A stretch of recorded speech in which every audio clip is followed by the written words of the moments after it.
Naruto, the Fuinjutsu professor of the Ninja Academy. This video is purely for entertainment and does not infringe on copyright or laws. The rights to the novel and image belong to the original author. We do not claim ownership. Don't like waiting and want to listen to this fanfic in full now? Subscribe to our Patreon, where you'll find the best fanfics. Chapter 201. The 3-year period has arrived. After all the debt collection teams had passed by, Xia Yan, Kakashi and Ben followed slowly. Along the way, Xia Yan and the others watched Summit being chased and blocked by people who kept appearing, making the streets chaotic, and finally came to a remote alley. So the two of them and the dog jumped onto the roof and found a secret location to check the situation. Summit had stopped in the middle of the alley at this time, because the road ahead was completely blocked by a group of vicious guys. It seems that not only Summit has experience in escaping debts, but this group of creditors have also experience in debt collection. In order to collect debts, they even knew to set up an ambush, and then let others force Summit here to catch the turtle in the jar. It's really not easy. Sure enough, seeing that Summit was finally caught, this group of creditors and their men cheered for the sweet reward after suffering, and even shouted at Summit with a little pride. Ha ha ha, let's see how you can run this time.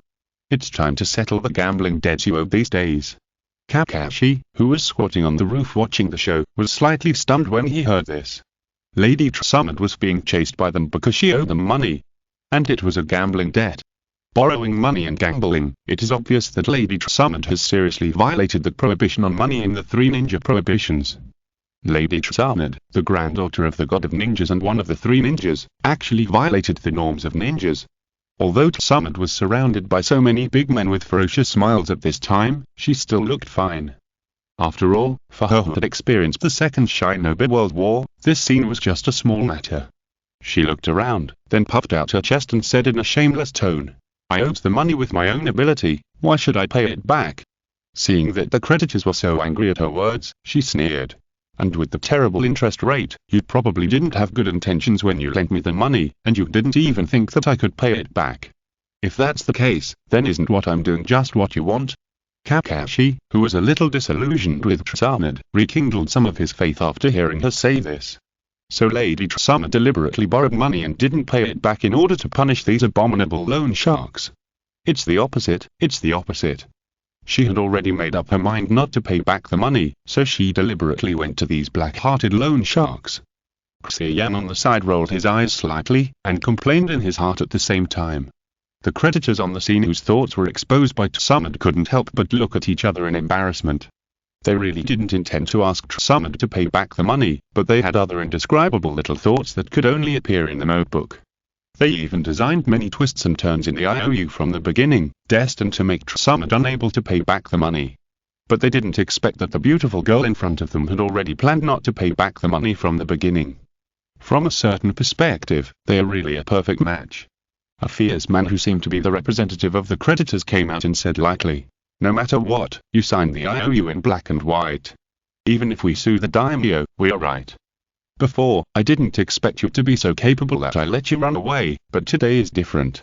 As he said, he clapped his hands, and then suddenly a few guys dressed as ninjas appeared beside him. The creditor representative said with a little pride, "When we spent a lot of money to invite these ninjas to come out, it means that you have no chance anymore. Because they are not ordinary ninjas, but powerful, tune in." Whether it is Summit on the opposite side or Xia Yan and his group on the roof, a line of ellipses appeared in their hearts. Indeed, for these ordinary people, tuning is already a very powerful existence. In addition, they don't know Summit's identity and strength yet, so it is very important to ask a few Chunin to help. However, in this way, the ending is no longer suspenseful. Sure enough, after the creditor representative gave an order, the cold and powerful Chunin rushed forward and rushed towards Summit at a rapid speed. Then the next moment, they flew back at an even faster speed. Bang! Bang!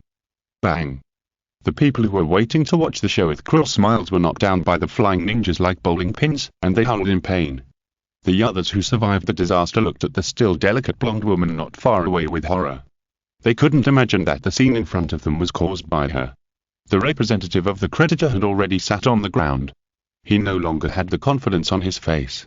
Instead, he pointed at Summit with a trembling finger and said in shock, "Who are you and why are you so strong?" Summit retracted her hands that had just stretched out and flicked her fingers a few times, and smiled and said, It's not that I'm strong, but that they are too weak. So you don't have to worry that I will treat you differently because of the difference in your strength. I will try my best to make you all suffer injuries that will require you to stay in bed for a month." After saying that, she jumped into the air above the crowd. Wait, there must be some misunderstanding between us. Too late, the pain kick. Boom. Summon's right foot, raised high, hit the ground like a giant hammer, shattering the ground into pieces. The rubble flying around smashed the people who were already running away and made them cry for their parents. Only then did they realize that the blonde beauty in front of them was not a fat sheep at all, but a wolf in sheep's clothing. Unfortunately, when they found out, it was too late. What kind of old-time show-off and slap-in-the-face plot is this? Although Summit seemed to be very happy to abuse the weak, Xia Yan yawned continuously. Kakashi, who had never seen such a scene, watched intently and admired it. So strong, she is worthy of being the most famous of the three legendary ninjas. She can deal with so many enemies so easily with physical skills alone. What shocked him even more was that after watching Summit's performance like a wolf entering a flock of sheep for a while, Kakashi realized that Summit didn't even seem to open her eyes. How domineering. But when he told Xia Yan about this discovery, Xia Yan didn't show much surprise. Because he knew that this was probably not Summit's attempt to show off, but she had no choice. After all, Summit should still suffer from hemophobia. Once she sees blood, she will tremble all over and can't move, so she either deliberately doesn't make the enemy bleed, or just closes her eyes. Considering the unexpected situation and the strength of the enemy, closing your eyes is indeed the best choice. It seems that before Summit had the grown-up Shishin as a guard, she relied on this way to travel the ninja world, so she didn't get captured due to hemophobia and enter the route of Imtai. Xia Yan, who solved a mystery in his heart, also felt that the trip was finally worthwhile. Not long after, amid waves of wailing, the creditors and their subordinate all supported each other and fled, leaving Summit alone. Only then did she open her eyes and murmured righteously. Now they should not dare to lend money at high interest rates anymore. It was as if she was really an envoy of justice, rather than a debtor who didn't pay back the money. Then she clapped her hands and said, "Okay, you have watched for so long, you should have seen enough, come down and talk." Xia Yan and Kakashi looked at each other, and then jumped down with Ben and walked in front of Summit. "Summit-sama." The two people and the dog said respectfully. "Tell me, what do you want to talk to me about?" After dealing with the enemy, Summit gradually lost her energy again. Xia Yan stepped forward and said, "The 3-year period has come, welcome." "No. What I want to say is, Summit-sama, you have been out for so long, it's time to go back to Konoha." Chapter 202 Summit's Little Fist. "So you want me to go back again?" Summit's expression suddenly became very impatient, and she waved her hands and said, "I know, I will go back naturally after I have relaxed enough. Anyway, even if I go back now, I can't help much. And tell a teacher not to send people to find me all the time, it will only affect my mood." As she said that, she turned around and prepared to leave.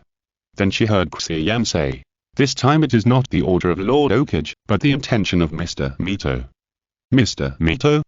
Summit subconsciously repeated Xia Yan's words, and at the same time stopped and turned around and said, "It seems that you are the genius disciple that Grandma has recently accepted." "What Xia Yan is?" "Yes, Yushin Xia Yan." She looked Xia Yan up and down and said, "He does look very smart, but it's a pity, he is a white-haired people eat your eyes." Xia Yan complained in his heart, and then heard Summit say, "How is Grandma these days?" Xia Yan hesitated for a moment, and decided not to use the tricks taught by the teacher for the time being, and said truthfully, "Not very ideal, but I can still hold on for a while." "Grandma," Summit's face flashed a trace of struggle, and finally she said nonchalantly, "Is that so? Then I will go back to see her in a while." After that, she deliberately changed the subject and looked at Kakashi and said, "By the way, is that boy your son? You look so alike." Cough cough cough. Xia Yan couldn't hold it in when he heard it, and coughed repeatedly. And Kakashi also wiped the sweat off his face. "Summit-sama, you are such a joker. I'm only 17 years old now. How could I have a 5-year-old son? This is my student, Hatake Kakashi. He graduated and became a genin not long ago, so I took him out to see the world when I had time." Summit raised her eyebrows and suddenly realized, "Hatake Kakashi, I remember this name, Seikumo's son." After saying this, she seemed to remember that White Fan had died, and said with a little regret, "It's a pity about Seikumo." In fact, in my opinion, he didn't do anything wrong at all. After hearing this, Kakashi's body suddenly trembled. Just when he was about to ask a question, Summit had changed the subject again. She rubbed Kakashi's head a little roughly and smiled. You can graduate from the ninja school at the age of 5. It seems that you are also a rare genius. It's a pity that you are also a white-haired. What is this? Did Jiraiya ruin the reputation of the white-haired by his own efforts? Then Summit looked down at the ninja dog Ben and said, I remember you as Seikumo's summoning beast, right? Ben nodded respectfully and said, yes, Summit-sama, but now I am Kakashi's summoning beast. It seems that you found me with it. Quite clever, Summit praised. No, we just wanted to do that, and you have already appeared. Xia Yan complained in his heart, and then he found a problem. He suddenly had an ominous premonition in his heart, as if he had forgotten something very important. And that ominous premonition was immediately fulfilled, because Summit quickly thought of something, and her expression suddenly froze. She stammered, well, since you came to find me with the help of the ninja dog, then what you held in your hand just now, could it be? Xia Yan also remembered what he had forgotten at this time. His face suddenly turned pale, and he quickly denied, it is definitely not the lace bear panties that you have worn, Summit-sama. I haven't said what it is yet. And why do you describe it so specifically? Summit's face suddenly turned red, and she punched Xia Yan in the chest in anger. From the sound of the fist breaking through the wind, it can be known that if you are hit, at least a few ribs will be broken. Wait, Summit-sama, listen to my explanation first. Xia Yan didn't want to enjoy Jiraiya's treatment. After dodging Summit's punch, he quickly stepped back 2 steps and said, Summit-sama, calm down first, all this is a misunderstanding, it was given to me by Mito-sama. My grandma gave it to you, and you dared to take it. Summit stepped on the ground, raised her fist and flew towards Xia Yan, swinging it heavily. Xia Yan retreated again and said, I didn't know about it at first. Who cares about you? Take my punch and this matter will be written off. Summit-sama, your punch is no joke. What are you afraid of? Have you forgotten that I'm a medical ninja? No matter how many broken bones you have, I can help you connect them. If you say that, I'm even more afraid to hit you. While the two were talking, they had already fought for more than 10 rounds. Summit kept punching and kicking, trying to hit Xia Yan, while Xia Yan dodged left and right. If he couldn't dodge in time, he would use the barrier shield to absorb their force and deflect Summit's fist. This move is not bad. It can shrink the barrier to this extent and turn it into a defensive shield. I finally understand why Grandma accepted you as a disciple, Summit praised, and then became a little impatient. But as a man, you are too indecisive. What if I punch you? This is your punishment for trampling on the purity of a girl. Girl, Xia Yan couldn't help but complain, Summit-sama, I remember you seem to be 30 years old. Summit seemed to be pierced through the chest by an invisible sword, and she stopped immediately. I actually forgot that Summit doesn't have the seal yet, and it's the most sensitive time for age. Xia Yan felt a surging murderous aura coming out of Summit, and he secretly said in his heart that it was not good. Crack, crack. Summit, with a fierce look in her eyes, inserted her fingers into the ground, and actually lifted up a huge piece of soil, then glared at Xia Yan fiercely and said, Yushin Xia Yan. Go to hell. After that, she bent down and kicked the ground, and jumped high with the huge piece of soil, and then threw the soil at Xia Yan with the momentum of throwing a spirit bomb. Is this Earth Escape Talondango? Is it necessary to play so big? Seeing that there was not enough space to dodge this attack in the narrow valley, Xia Yan had no choice but to use ninjutsu. He clapped his hands and pressed them on the ground. Earth Escape. Kingming River Earthflow Wall. The next moment, a wide and thick earth wall suddenly appeared in front of Xia Yan, but the most eye-catching thing was that the front of the earth wall was actually full of carvings of a vivid Kingming festival folk painting. This new type of earthflow wall is Xia Yan's latest masterpiece. In addition to not using hand seals, he also abandoned the simple earth wall structure of the past earthflow wall, and instead tried to extract high-hardness materials from the ground to form the wall, and also referred to the composite armor design of the tank in his previous life. In simple terms, it is to combine various materials with different physical properties in a certain layer ratio to form multiple layers of protection, thereby relying on the differences in physical properties between the layers to reduce the penetration of the enemy's attack. Since these operations rely on the control of chakra, the defense of this move is much higher than that of ordinary earthflow walls when consuming the same amount of chakra.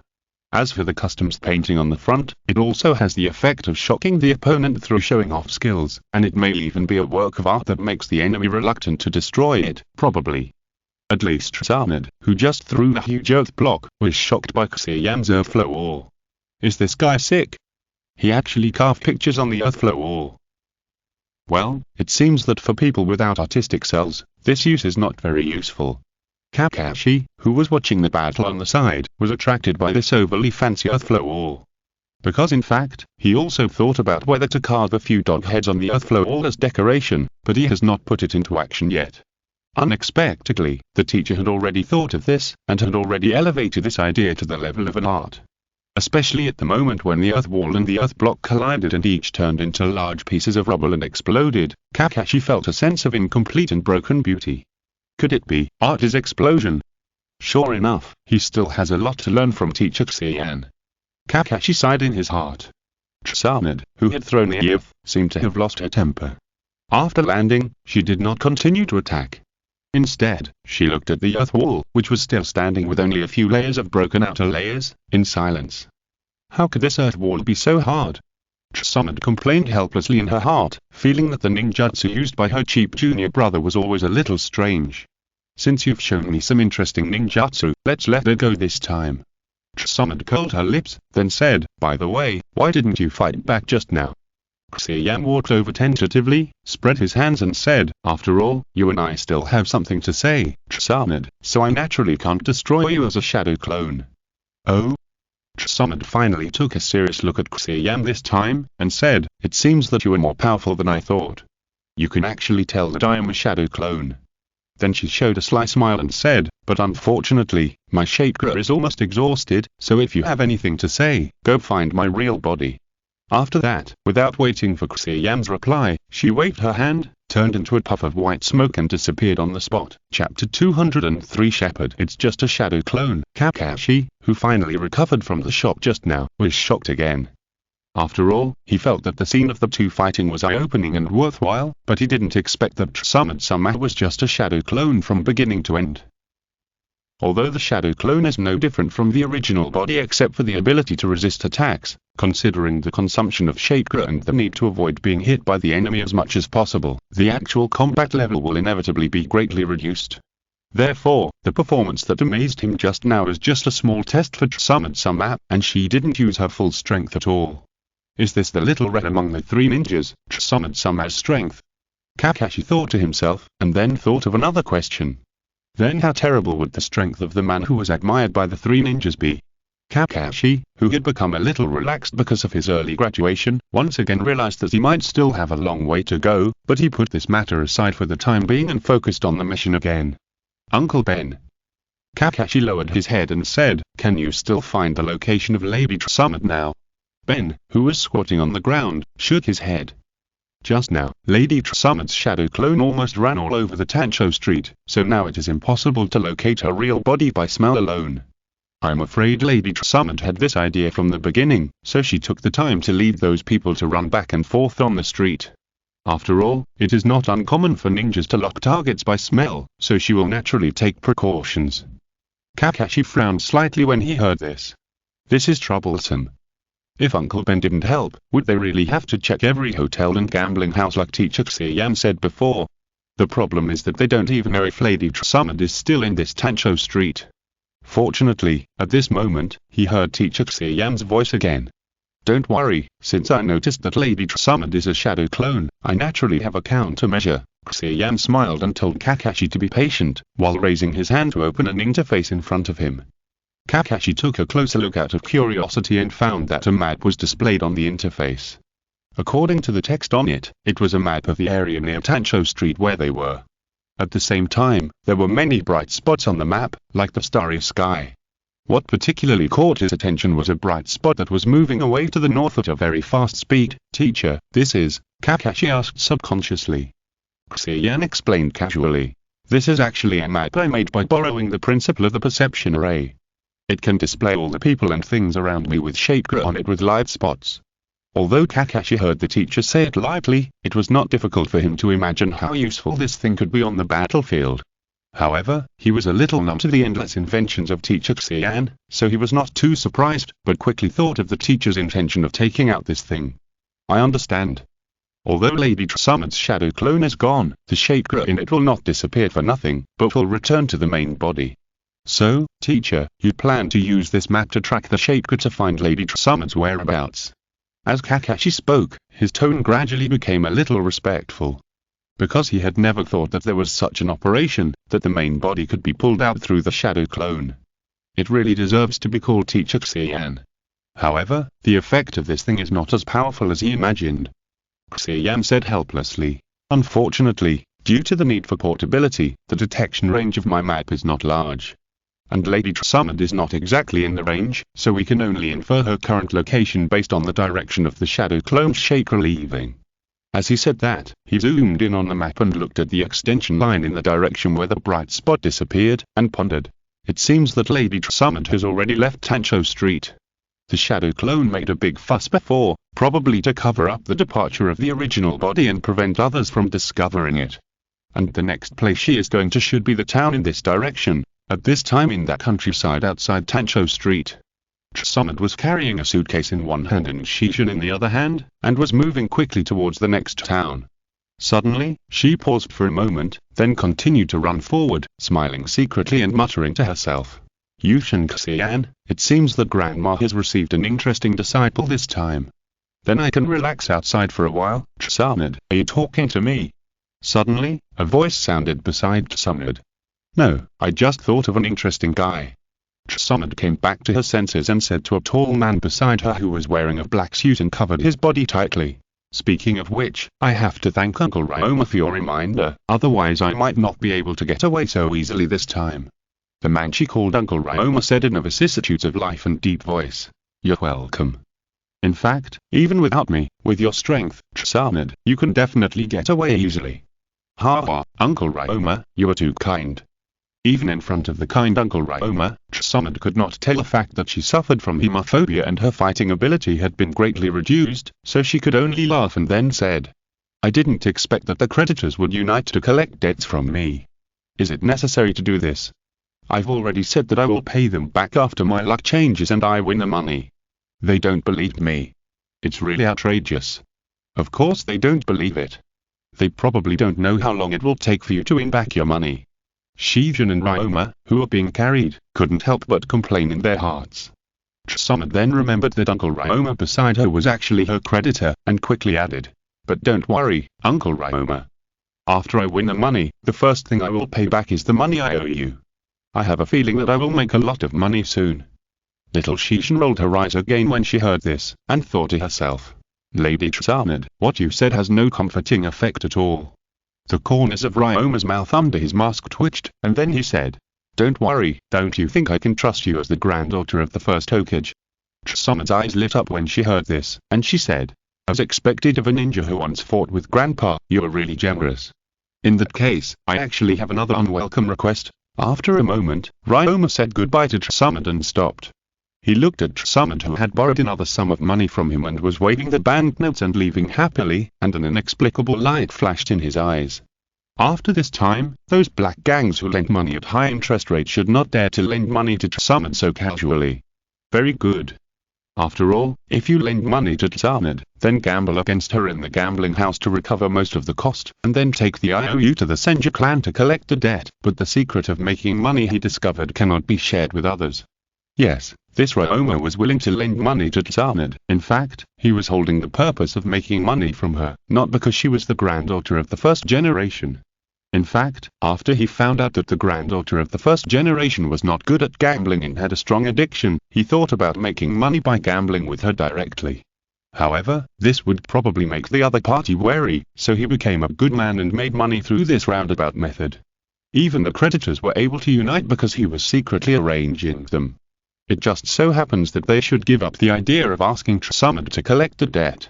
Then he can buy those eyes at a low price, and then send people to the Senju clan to collect the debt. Thinking of making a lot of money again, the always serious Ryoma couldn't help but curl up a little on his mask. When everyone treated Summit as a passing fat sheep and only thought about how to slaughter her, Ryoma had already mastered the core technology of herding fat sheep, and could continuously get endless wool from her. This money-making efficiency is even higher than when he was a bounty hunter in the past, and there is no risk, it is very stable. So Ryoma has long made up his mind that he will never let anyone hinder his plan to continue to use Summit to make money. Never. Chapter 204 Placement Play. Kakashi's Mission Log March 13, Sunny. After 2 days of tracking, teacher Natsuhiko and I finally found Summit-sama in the next town. However, the teacher did not immediately persuade Summit-sama to return to the village, but asked me to monitor him so as not to lose him again, while he stayed in the capsule house, and I don't know what he was doing. Although I don't quite understand the teacher's approach, I believe that the teacher must have some important purpose for doing this, so I decided to do my part well. It seems that this mission will become a long-term battle, so I also started to write the mission log in advance to avoid forgetting the details of the midterm. March 14, Sunny. On the first day of formal monitoring, Summit-sama went to gamble early in the morning as the teacher said, and gambled all day, making my monitoring not too difficult. Summit-sama's luck seems to be not very good today, and she has never won at all. And even Summit-sama, one of the legendary 3 ninjas, is addicted to gambling, which makes me have a deep understanding of the horror of the 3 ninja banks. March 15, Sunny. Summit-sama has been gambling for another day. The biggest anomaly is that she has lost for another day. Also, although I have disguised myself, from the look that Summit-sama has cast at me from time to time, it seems that she has already discovered me. Fortunately, the teacher said from the beginning that there is no need to worry about being discovered, and Summit-sama has no intention of exposing me, so everything is fine for the time being. March 16, Cloudy. Another day of gambling, Summit-sama still hasn't won, which makes me start to suspect that the gambling house is cheating. March 17, Cloudy. Same as above. By the way, if Summit-sama keeps losing like this, does she really think gambling is fun? March 18, Sunny. Same as above. At noon today, the girl next to Summit-sama gave me a few rice balls, saying that she made them herself. After talking to her for a few words, I realized that this girl seemed to be my former classmate, although I still can't remember her name. I didn't expect that she, who has always been inconspicuous, would actually follow Summit-sama. What is the relationship between them? Also, ninjas cannot eat anything given by others during the mission, so I still declined her kindness. But she seemed to be quite persistent, so I had to open the lunchbox scroll given by the teacher and show the expensive eel rice inside. Then she didn't talk to me again for a few days. March 23, on the rooftop opposite your gambling house on Nagasaki Street. Kakashi was wielding a short sword and practicing attentively on the rooftop. A map scroll given by Xia Yan teacher was spread out and placed aside. It used the principle of the small map technique to monitor Summit's movements in the gambling house around the clock. Once she left a certain range, an alarm would be issued to remind Kakashi. So he could spend his time practicing without worry. Once again, Kakashi experienced the changes that technological development has brought to ninjas. Secret sword. Double-headed dragon flesh. Swish. Kakashi rushed forward, as if he had grown another right hand, and swung 2 swords forward quickly. The 2 swords swung almost at the same time made it difficult to distinguish which one was the real attack. It seemed that they had considerable practical value. However, Kakashi still seemed dissatisfied. Because the projection, sound and real attack were not completely synchronized, this trick could not fool experienced enemies at all. It was just as the teacher said. Simply swinging the sword at high speed was not too difficult, and simply creating a projection of swinging the sword was not too difficult. But to perfectly combine the two at the same time, it requires considerable talent and hard training like a grinding work. After summarizing, Kakashi once again devoted himself to hard training. Secret sword. Double-headed dragon flesh. Swish. After most of the day, finally, a clean and seamless virtual and real double slash was successfully used by Kakashi. Just when he had no time to be happy and was trying hard to remember the feeling of the move just now, a light applause sounded from behind him. Who is it? Kakashi turned his head cautiously and found that the person who came was actually the target he was monitoring, Summit-sama. Kakashi, this move of yours is quite interesting, Summit commented casually while eating a rice ball. Although it doesn't look very impressive, it should be effective in actual combat. Did Xia Yan teach you again? After Kakashi sheathed his sword, he nodded and said, It was indeed Xia Yan who taught me, but this is just a simplified version. How could the guy develop so many strange techniques? Summit glanced at the map scroll on the ground, and then complained a little speechlessly. Then she said, "By the way, where is that guy? Is there anyone who does missions like you guys? One is practicing all day, and the other can't even be seen." It's no wonder that Summit came to ask this question specifically. After all, she thought Xia Yan would soon start persuading her for the second time after seeing Kakashi always hanging around her these days. Because every time someone came to her, they would give up and leave after being rejected by her several times. So she was also waiting for Xia Yan's next persuasion, and was ready to teach him a lesson and show her majesty as a senior. Unexpectedly, the two of them were so leisurely, as if they didn't take this task seriously at all.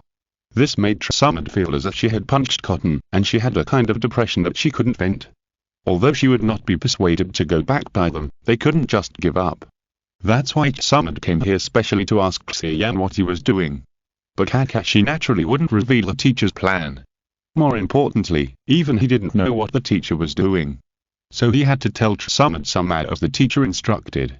The teacher said that Summit-sama, you are so determined that you probably can't complete the task. And after school starts, he probably can't come out casually, so he plans to make some extra money outside now. The next moment, Kakashi saw the rice ball and Summit's hand was crushed by her. "You're going to earn extra money?" Summit almost laughed out of anger. "It seems that Grandma's new disciple is more decisive than I thought. That's great. I don't have to worry about being annoyed by you." After saying that, she took a few steps back angrily and jumped directly from the rooftop. It seems that Summit is very angry. Kakashi also wiped his sweat when he saw this. Is it really okay for the teacher to do this? Why does it feel like the difficulty of completing the task has increased? Then a few days passed. Xia Yan really disappeared as Kakashi said, so Summit gradually stopped caring about it.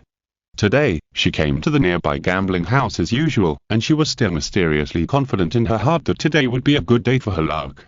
However, as soon as she entered the door, she noticed something wrong. Because the gambling house seemed to be particularly quiet today. Summit looked around and found that there were no customers in this gambling house except for the listless dealers. Where are all the people? She randomly found a dealer to ask about the situation. "Fatty, no, don't you know about this blonde lady?" The dealer explained with a wry smile. "A new casino suddenly appeared outside the town yesterday. It seems that there are many new and interesting things inside, so everyone went there to play." "A new casino? So, there were indeed fewer people here yesterday." Summit raised her eyebrows slightly, and she was quite interested. She had been gambling on the same few things recently, and she was actually a little tired of it. Now that a new casino has opened, she can just go and see it. Without further ado, Summit, who had made up her mind, left the casino with her burden, Xia Yan, and walked in the direction the dealer said. Not long after, they walked out of the street and followed the flow of people to the entrance. There, Summit was surprised to find that a building actually appeared in the place that was still an empty space when she came here before. And many gamblers were walking in one after another. Summit took a few steps forward and looked up, and then found that there was a long line of names written on the sign of this store. Xia Yan's Mobile Game Hall. Chapter 205. Strange Game Room. Didn't they say it was a new gambling house? How did it become an arcade? Summit looked up at the sign on the door and muttered to herself. And the Natsuiko written on it, is it the Natsuiko I know?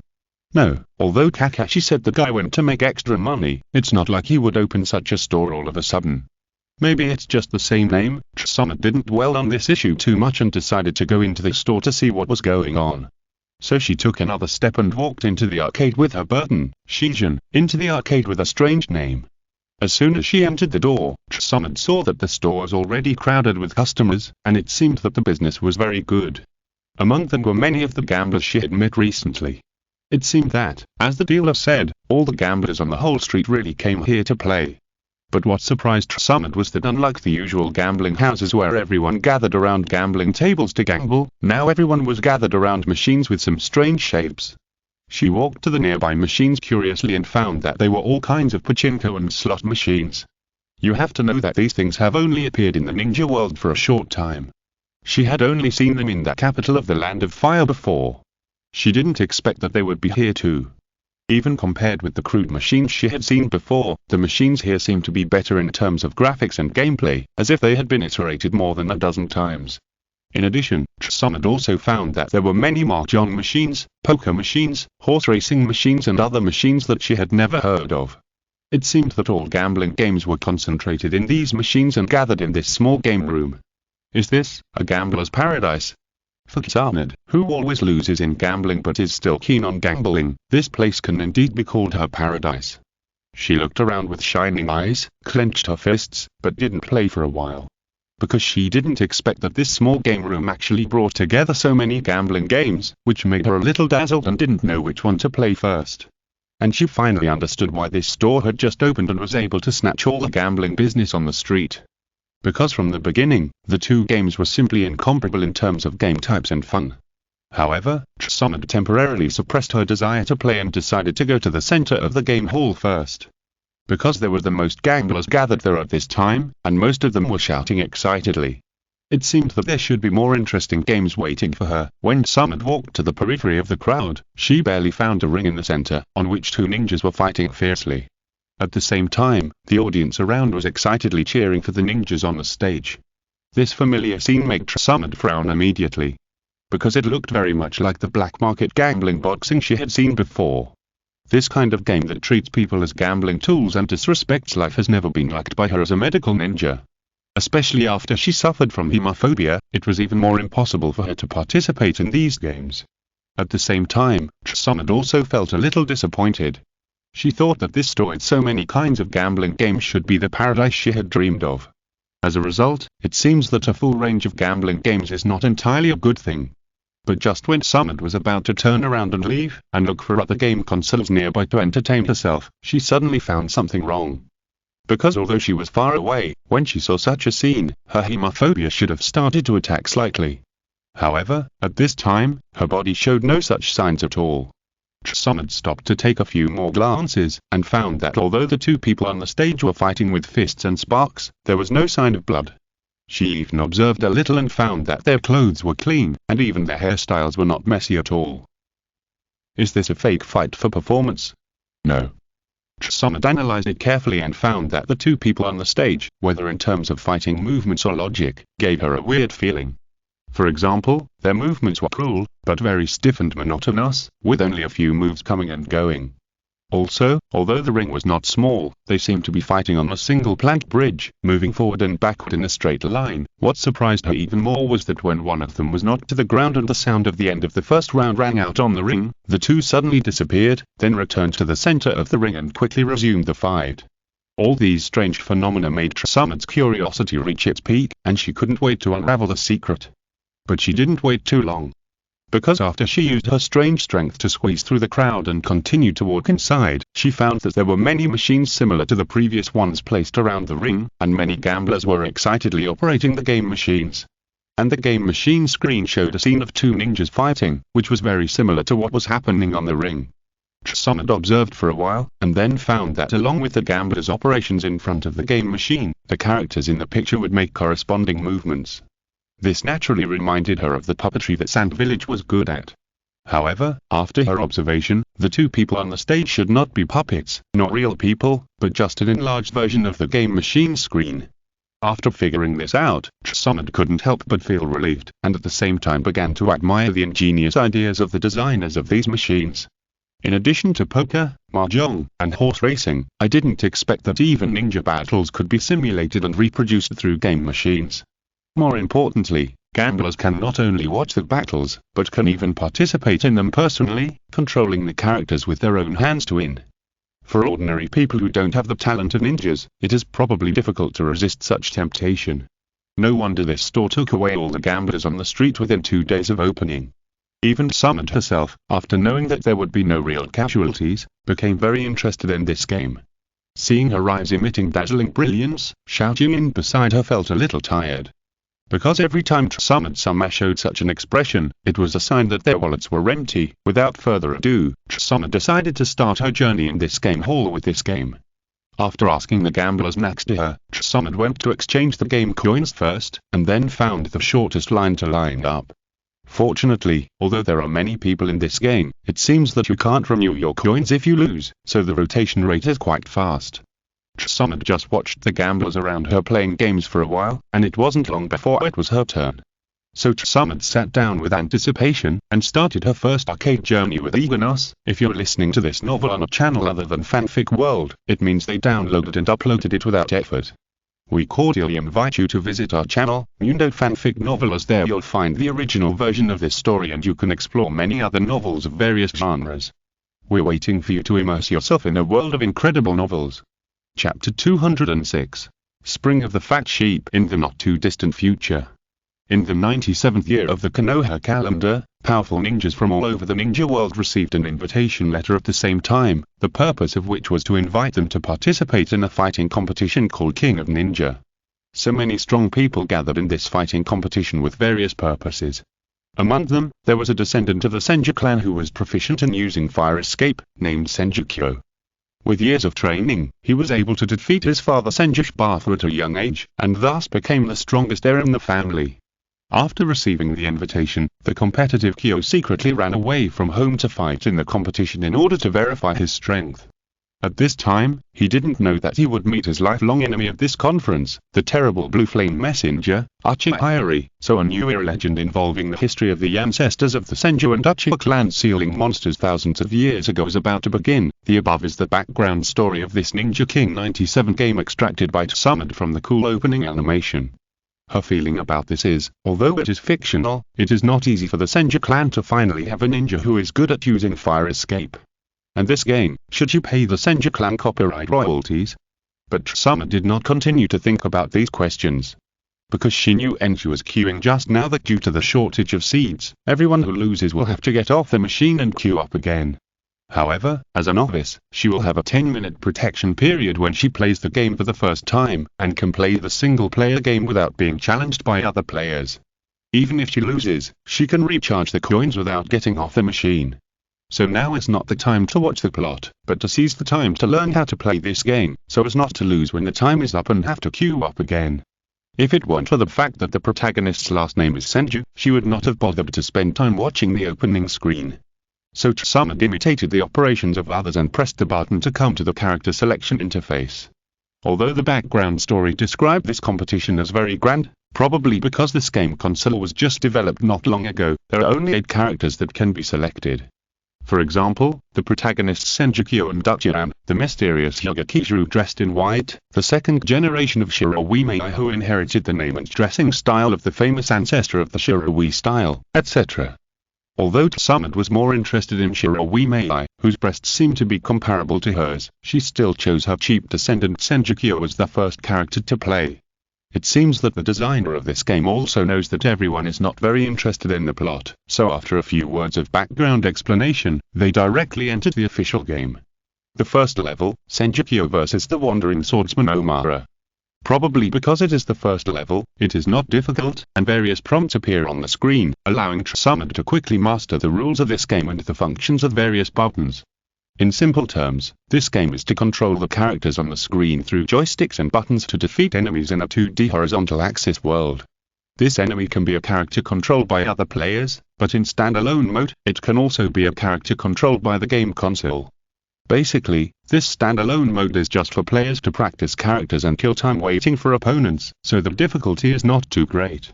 As a game for ordinary people, Samad, who was one of the strongest people in the ninja world, naturally mastered the gameplay very easily.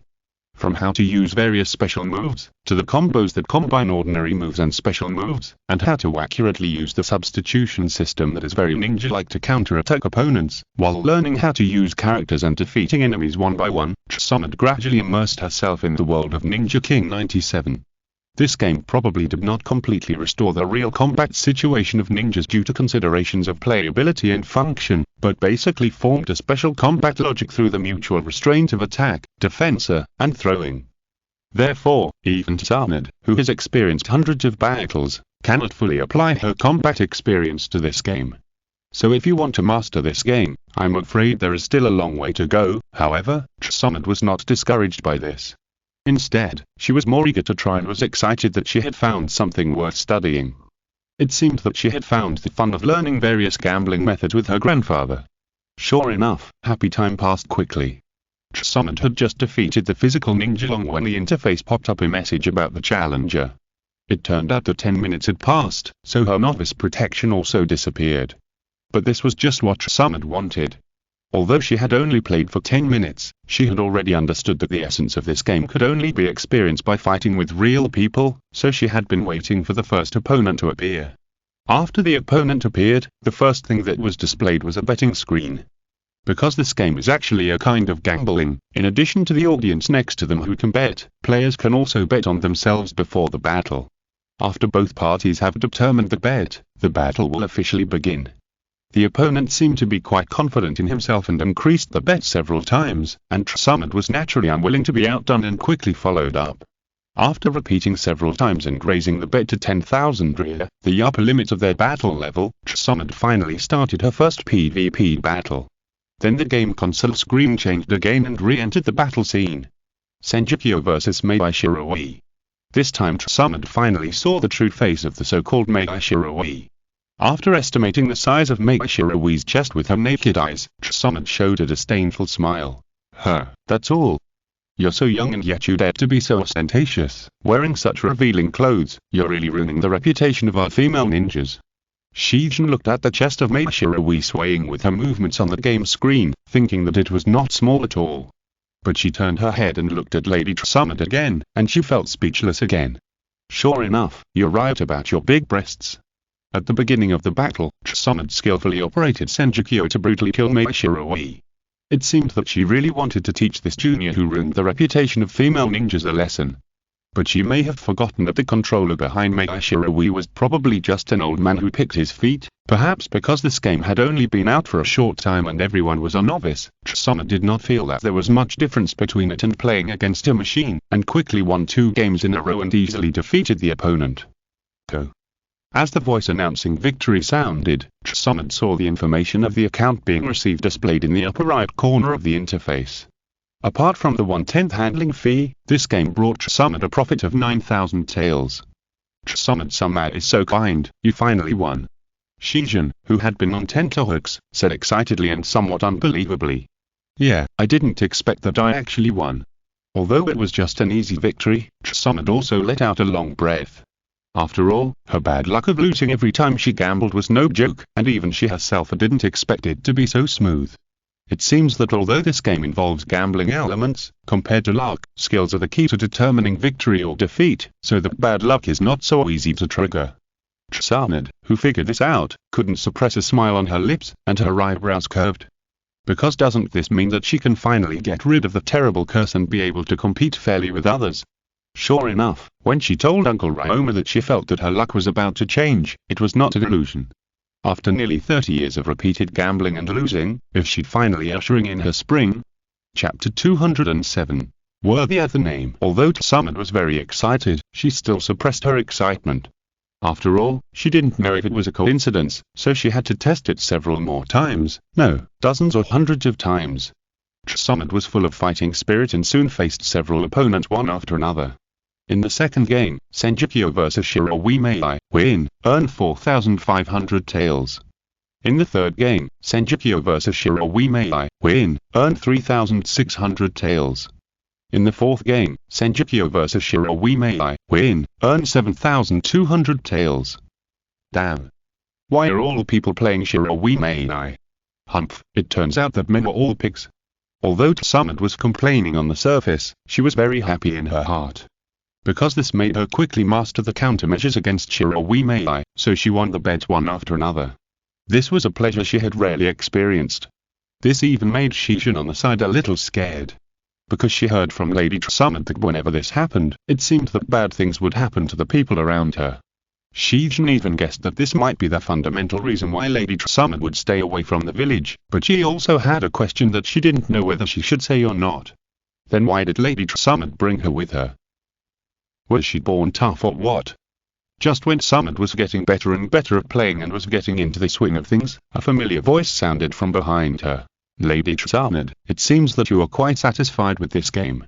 After defeating the opponent in a few moves, Xia turned around and saw Xia Yan's handsome face with a smile.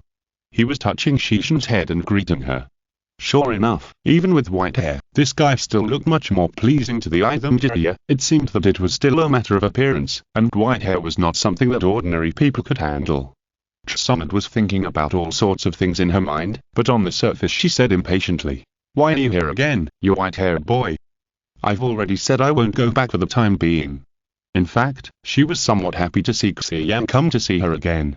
After all, this also meant that he didn't value making extra money more than looking for her to go back. But now she was addicted to playing games and couldn't extricate herself, so naturally she didn't have the spare time to deal with Xia Yan, so she planned to persuade him to quit. As a result, she heard Xia Yan smiled and said, "Don't worry, Summit-sama, I'm not here to ask you to go back. In fact, I think even if you leave your people in Konoha, but your heart is not in Konoha, it won't have much effect. It's better to let Summit-sama adjust your mood. When you have enough time to relax, you will naturally return to Konoha." Summit had already started another game at this time, but she couldn't help but turn her head to look at Xia Yan more because she was distracted by what Xia Yan said. Seeing Xia Yan's sincere expression, she was also slightly moved in her heart. "So many people have come, why is it that no one thinks the same way as you do, Xia Yan?" Summit sighed as she used Senjukyo's super special move, or Rock Energy, to knock off the last drop of blood from another Meishiroi. As expected of the disciple chosen by Grandma, you have a clear view of things. Now even if I go back, I will just be a decoration. As she spoke, her tone was a little low again, but she quickly changed the subject and deliberately teased. "You are not saying this just to have more time to make extra money, are you? By the way, what have you been doing to make money recently?" Xia Yan's expression became a little strange. "Summit-sama, didn't you see the name written on the sign of the entrance of this game hall?" Summit's originally smooth operation suddenly stopped, and she was even hit back by the enemy. After a flurry of efforts to kill the enemy, Summit turned her head to look at Xia Yan and stammered, What? You said this store is actually yours? So that Xia Yan is really you? How did you open this store in such a short time?" It's no wonder that Summit was so surprised. After all, she only knew some of Xia Yan's deeds through Shijin, and had not seen Xia Yan's various inventions. So it was hard for her to imagine that this dreamlike game hall was actually built by Xia Yan, a boy who was only 16 or 17 years old. Not to mention that it should take a lot of manpower and material resources to build this store outside the street in just a few days, which should be difficult for Xia Yan to do. Xia Yan smiled slightly and explained casually, "It's just the magic of the storage scroll." Summit was stunned again when she heard this, and then suddenly realized it. Although a normal storage scroll cannot fit the entire store. But if the various parts of the building are stored and transported separately using storage scrolls, and then reassembled, it is indeed possible to do this in a short time. However, Summit did not delve into Xia Yan's methods, but quickly thought of a question. "Since Xia Yan is the boss here, then I don't have to queue up to play all the machines?" Seeing that Lady Summit said such shameless words with confidence, Shijin couldn't help but cover her face, unable to bear to watch. However, Xia Yan had expected it, and took out a gold card and handed it to Tsanad, saying, "Lady Tsanad, as long as you have this VIP membership card, you can indeed play games without queuing." This time Tsanad finally really believed that Xia Yan was the boss here. However, this made her a little embarrassed. She didn't expect Xia Yan to really meet her unreasonable request. Although the gold card had been stuffed into the four-dimensional pocket on her chest at this time, even if Xia Yan wanted to go back on his word, it would be impossible. At the same time, Summit's heart became a little alarmed. Xia Yan was so good to her, could there be any purpose? Could it be that he has not given up on the mission yet, and intends to use this kind of sugar-coated bullet to confuse her? Summit could only say, "Let the rain of bullets come more violently," but to her surprise, after Xia Yan talked to her for a few more words, he turned around and left on the grounds that the store was busy. It was as if he really just came here to chat for a few minutes. This made Summit feel a little uneasy, and she couldn't understand what Xia Yan was thinking at all. Yushin Xia Yan, it seems that he is really a mysterious man, but Summit didn't care too much, thinking that as long as she was determined not to go back, could Xia Yan tie her up and go back? So Summit quickly let go of the matter and focused on the game again. At the same time, Summit was still thinking happily in her heart. There are so many fun things here, and she has the gold card given by Xia Yan. It seems that she can probably spend a happy spring here. Summit originally thought so, but she never expected that when she came to the open space outside the street early the next day, she would see an astonishing scene. The strange-looking game hall was completely gone from the open space. It was as if everything that happened yesterday was just a dream. Fortunately, the cold touch of the gold card on her chest made Summit sure that yesterday's experience was not a dream. At the same time, a notice board was inserted at the original location of the game hall. Summit took a closer look and found that it was written on it. Today's store address is located 5 kilometers southeast of here. After staring at the notice board for a while, Summit barely came back to her senses. Only then did she understand why this store is called Xia Yan's Mobile Game Hall. It turns out, it can really move. Chapter 208. Hidden. Oh my god, how could such a big store disappear overnight? We must have strayed into a wonderland like right yesterday, just like Mataro. No wonder there are so many magical games inside. Don't think too much, this is probably the method of ninjas. I've seen them put very large things in small scrolls. So that's how it is. The gamblers surrounding the signboard were also deeply surprised by the fact that the arcade disappeared. But soon they reached a consensus, as always, attributing this bizarre phenomenon to the incredible ability of ninjas. However, Summit, who was standing behind them and listening, shook her head with a bit of a smile. These ordinary people overestimated the ability of ninjas. If they want to create a storage scroll that can back up the entire arcade and take it away, I'm afraid even her grandmother Mito, who is the strongest master of sealing techniques today, will find it very difficult. That's why Summit had previously guessed whether Xia Yan had split the arcade into various components and then used multiple storage scrolls to store them separately, so that he could carry an arcade with him. But now it seems that her guess may not be completely correct. After all, judging from the fact that Xia Yan confidently left the location of the game hall, if they go to that address now, they should be able to see a game hall that is operating normally. But if it is really according to her guess, Xia Yan will have to dismantle the game hall in just one night, store all the parts separately, and then go to the new address, unseal the parts one by one, and finally rebuild the disassembled game hall. Even for ninjas, this workload cannot be completed in one night. So Xia Yan must have some special tricks. Damn. Summit felt inexplicably annoyed when she thought of this. Because every time she solved some mysteries about Xia Yan, she got more mysteries. Where did such a strange boy come from, and why had she never heard of his name before? Well, the mystery has increased again. Just when Summit was becoming more and more speechless about Xia Yan, the sound of her clothes being pulled brought her back to reality. Lady Summit, what should we do now? It turned out that Xia saw Summit standing there blankly for a while, so she tried to wake her up. Seeing that Lady Summit had come to her senses, Xia pointed to the crowd not far away and said, Lady Summit, many people have left. It seems that they are going to find Mr. Xia Yan's game hall. Should we follow them? It's no wonder that Xia is so concerned. After all, Summit didn't lose money yesterday, but made a lot of money. And for the time being, Summit's winnings didn't cause the arrival of bad luck. This made Xia couldn't help but sigh. It was just like what Lin and Obito said, Mr. Xia Yan was really omnipotent. It was so easy to break the curse on Lady Summit. At the same time, this also reminded Xia that she gave up joining the research team in order to study medical ninjutsu. It's not regret, but a little regretful. After all, if she had joined at the beginning, maybe she could have seen those novel things earlier. When Summit heard Xia's question, she looked in the direction she pointed, and sure enough, most of the gamblers had already started to move. They were all heading in the direction indicated by the sign, either out of curiosity or because they hadn't played enough, intending to find the moving arcade again. Summit should have been one of them, but all the coincidences still made her feel something was wrong. Xia Yan, who came to find her, happened to own an arcade with all kinds of fun game machines, as if it was tailor-made for her. There must be some conspiracy in this. Could it be that Xia Yan was trying to play hard to get, first using the arcade to lure her, and the ultimate goal was to let her return to Konoha? Thinking of this possibility, Summit showed a sneer at the corner of her mouth. If that was true, Xia Yan underestimated herself too much. Ninjas are people who can endure everything. Isn't he afraid that he will eat the bait and run away? Curious, Summit was also very interested in what tricks Xia Yan would come up with. So she waved her hand and said to Xia, okay, let's catch up to. I want to see what tricks Xia Yan is playing. 5 kilometers is nothing for a ninja. So it didn't take long for Summit, carrying Xia, to arrive at the place mentioned on Xia Yan's bulletin board.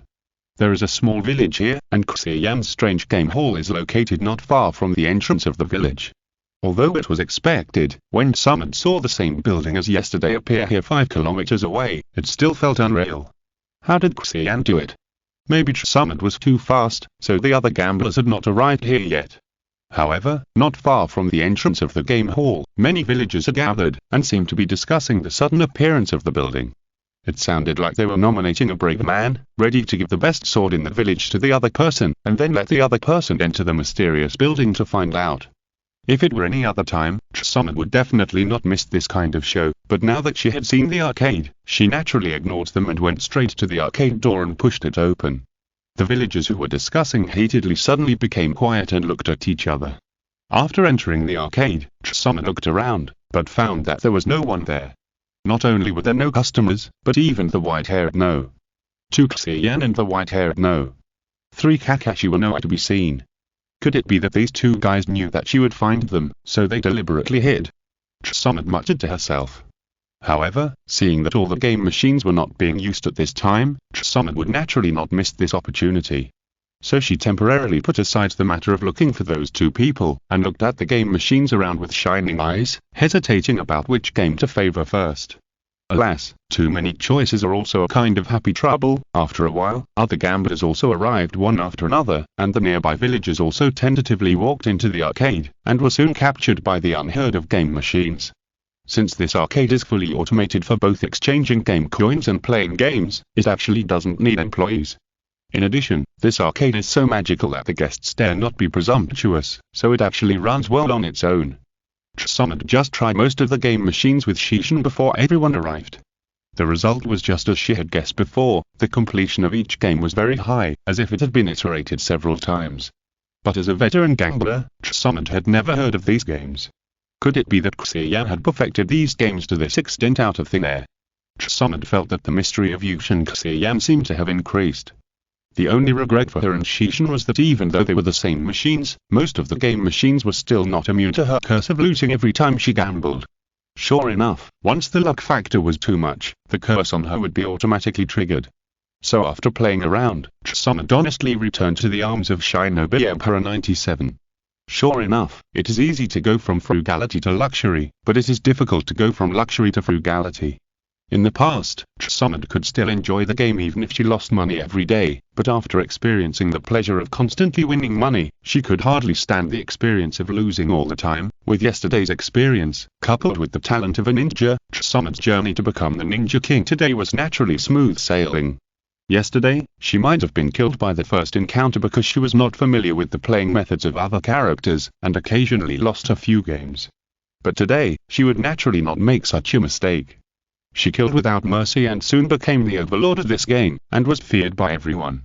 Therefore, even if everyone matched with her, they only dared to place the minimum bet. But Xia didn't mind. After all, it was better to win less money now than to lose money all the time. So the happy day passed quickly, and it was almost midnight. The villagers had returned to the village to rest, and some gamblers who were too lazy to go home also went to the village to stay overnight. This game hall is about to close. Please leave as soon as possible if you have not left. The game hall began to play such a broadcast, asking everyone to leave. But Xia, Xia Yan and some clever gamblers still stayed in the game hall, as if waiting for something. Obviously, what they were waiting for was naturally the rare scene of such a large wild game hall migrating. Time passed by, and soon even the game consoles began to shut down automatically, and they could not continue to play. However, the scene everyone wanted to see still did not appear. And Xia Yan, the owner of the game hall, did not show up either. Is it because they're still there, so there is no movement? Just when everyone had such thoughts in their minds, the time came to 0 o'clock. At this moment, a thick fog like milk filled the game hall without warning. Why did it suddenly fog up? No. This fog is a bit strange. Xia quickly denied her subconscious thoughts. Because although this white fog is very realistic, it actually does not have the water vapor contained in the real white fog. Could it be the effect of projection? After seeing the magic of Xia Yan's various game consoles, Xia once again found Xia Yan to make up for Xia Yan's deeds, and then she knew about projection. So when the fog appeared, she quickly guessed that it was just an illusion created by the projection technique. But before she could react, the surroundings seemed to begin to change dramatically again. Although the scene in front of her was still white and she couldn't see anything clearly, Xia could hear the whole game hall making a huge strange clicking sound. It reminded her of the sound of her suitcase being overwhelmed by the pile of luggage she stuffed into it. What on earth is happening in this game hall now? Xia stood up and looked around vigilantly. To be honest, she began to wonder if this was Xia Yan's ultimate goal, setting a trap to catch her, and then forcibly taking her back to Konoha. At this moment, Xia Yan, who was sitting next to her, suddenly screamed, and then her body fell back suddenly. Summit grabbed her and asked quickly, "Xia Yan, are you okay? What happened?" Xia Yan covered her heart and said with lingering fear, "Summit, I don't know why I always feel that the chair I was sitting on suddenly disappeared." "Chair?" Summit asked in confusion, and then she felt around, and she really found that even the chair she was sitting on just now was gone. You know, the chairs in this game hall are fixed to the floor, how could they disappear silently? Not only that, Summit felt around again, and was surprised to find that even the game consoles disappeared. A cool breeze blew in the middle of the night, and Summit suddenly thought of something, and stomped her feet hard. It was indeed the touch of soft mud. Summit showed a helpless smile. At this time, the white mist began to dissipate rapidly, and the surrounding scene was represented in front of them. The original game hall had disappeared, and the surrounding area once again became a piece of empty space with nothing. Chapter 209 Integration. Late at night, next to a small post station 10 kilometers south of the village. Two figures, one big and one small, who had just run over, stopped immediately. The bright moonlight fell, making the hair of both of them reflect a silvery white glow. And these two people were Xia Yan and Kakashi, who had been missing all day. Xia Yan looked around, then walked to a flat piece of land and smiled. "It should be almost here, let's put the game hall here today." "Teacher, is it really okay for us to do this?" Kakashi also followed and asked hesitantly. After these days' experience, Kakashi roughly guessed Xia Yan's plan. It was probably to use the game hall as bait to attract Summit to keep approaching Konoha. This may be a plan that only Xia Yan, who invented so many room creations, can realize. So the teacher disappeared in the past few days. In fact, he was preparing for the game hall. Kakashi saw with his own eyes how teacher Xia Yan and his three little shadow clones created so many novel and fun game consoles in just a few days. Although the teacher said that these game consoles were originally intended to be used in the teaching of the next semester, they were just modified to become gambling machines, which was not difficult. But Kakashi was still very impressed that they could do this in such a short time. Although Kakashi did not have much mission experience, he still had some doubts about the teacher's strange mission method. After all, even if Lady Summit was a gambler and playful, as one of the three ninjas and a veteran, would she really be fooled by such a simple trick? So Kakashi couldn't help but ask again, if Lady Summit and the others didn't come this time, wouldn't we have wasted all our efforts and lost their location? Don't we really need to leave a shadow clone there to watch? In response to Kakashi's question, Xia Yan just smiled and said, "Kakashi, you don't have to worry about it. I am still very confident in the attraction of my game hall. And your worries have never existed from the beginning." After saying that, he looked at the woods in the direction they'd just come from and said softly, "Lady Summit, you left the shadow clone in the game hall. The real body has been following us. It's time for it to come out now." Although the voice was not loud, it seemed that the words were heard by a figure in the woods with the wind, and she immediately jumped out. Kakashi looked over in surprise, and it was indeed as the teacher said, it was Lady Summit. So it turned out that Lady Summit had really been following them all the time, but he didn't notice it at all. It seems that even if Lady Summit is a gambler, debtor and irresponsible, she is still a powerful ninja. Summit came over with a pout, and then looked Xia Yan up and down a few times, praising him reluctantly. "You can actually detect my whereabouts. It seems that Xia Yan is not just a genius in sealing techniques. Can you sense ninjutsu?" Xia Yan naturally would not say that she found her from the map from the beginning, so she just smiled like a wriggler and said nothing. "Tsk, stingy." Summit also knew that it was understandable for Xia Yan not to answer such questions, so she was too lazy to ask, and said, "By the way, you went to so much trouble to move the game hall back and forth. What is your purpose? Is it really to lure me back? Then you really underestimate me." Kakashi heard that Summit suddenly revealed teacher Xia Yan's thoughts, and his heart tightened, but fortunately he had the mask to cover it up and did not show it. "Summit, you are joking. How could I use such a crude method on you?" Xia Yan smiled and spread his hands. "As for why I have to move the game hall, the reason is very simple. Actually, I'm just doing a market survey. Because I plan to open this game hall all over the Land of Fire in the future, so I want to use this game hall to test the popularity of different game consoles among players in different places and adjust the number of different game consoles in game halls in different places. As he said this, he took out a document, which really recorded the difference in the number of times people in the two places played different game consoles in the past 2 days. Not to mention, the games that gangbusters on the street and villagers in the village like are indeed very different. Xia Yan added. And this movable game hall is also a gimmick, which can be regarded as an advertisement for the official promotion in the future. Summit flicked through the information in her hand, and listened to Xia Yan's clear and logical explanation, and she began to feel a little uncertain. Is it really that she is overthinking? Is Xia Yan really just working hard to make extra money? Summit, who was at a loss for a moment, decided to solve another problem first. What about the arcade? Can you tell me how you packed it all away at once? If it's confidential, then just pretend I didn't ask. Although her real body was hiding outside to peek, the entire arcade was shrouded in thick fog at the time, so she didn't know more than the shadow clones left in the arcade. Xia Yan thought about it and felt that the details of this problem were very complicated, but it wouldn't be a big problem if he simply talked about it. In order to get closer to Summit and pave the way for future verbal battles, Xia Yan decided to satisfy her curiosity. Although it looks amazing, it's actually not a big deal when you say it out loud. As Xia Yan spoke, he took out a recently improved universal scroll and threw it on the ground not far away.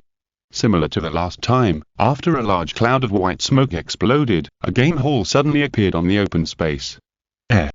Summit opened her eyes wide and looked at the game room in front of her in disbelief.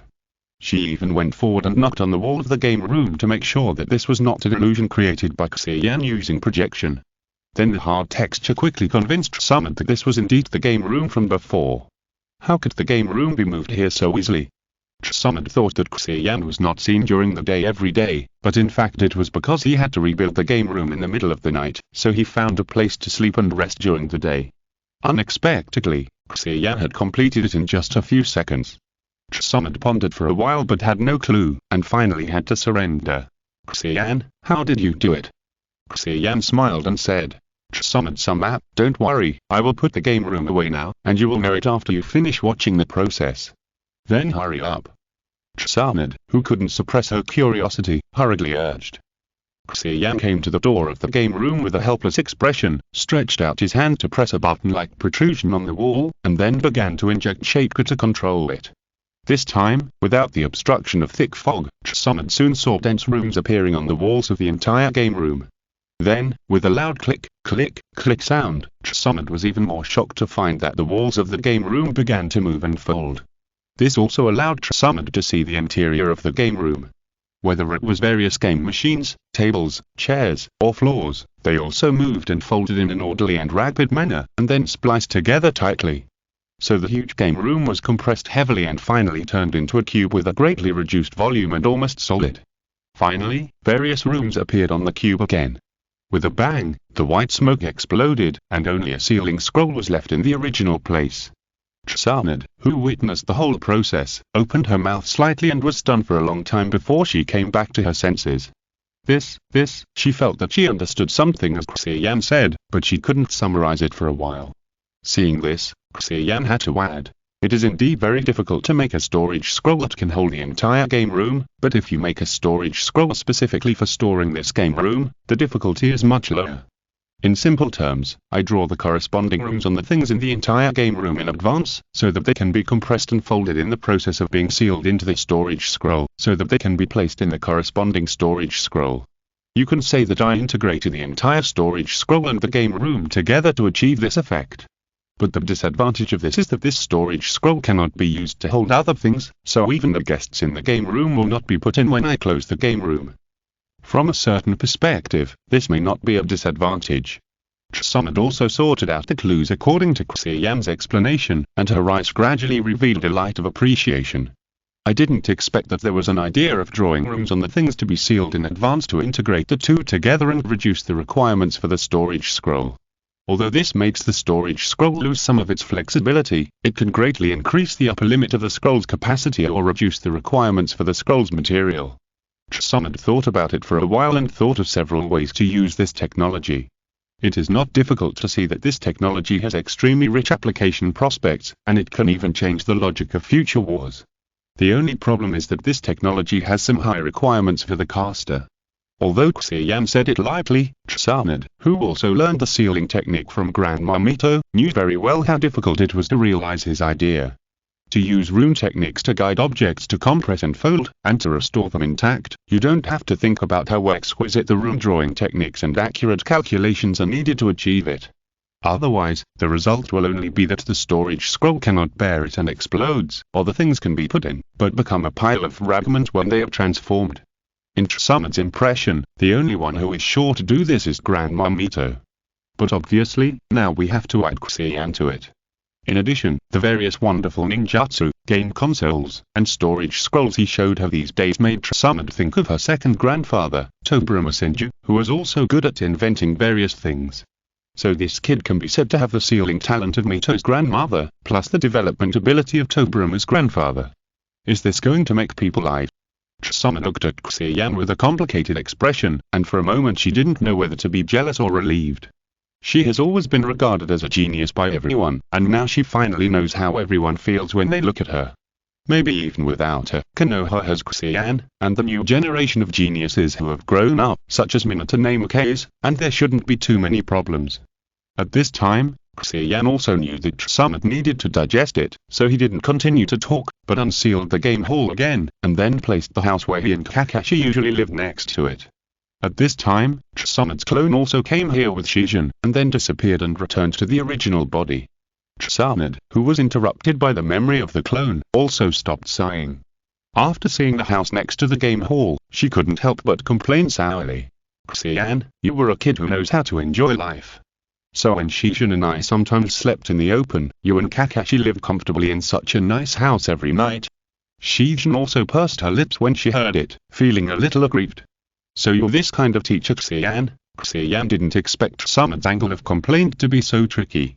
For a while, he had no words to refute, so he could only say embarrassedly, "It's actually quite big inside, why don't you stay here tonight too?" Chapter 210 Samad's Fall. A few days later, in the morning, in Xia Yan's room in the capsule house. The morning sun shone in from the skylight, gradually dispelling the dimness in the room. On the double bed with messy bedding, Samad, wearing only a shirt, sat up slowly with sleepy eyes. She lazily raised her hands and stretched her waist, outlining a thrilling arc on the white shirt.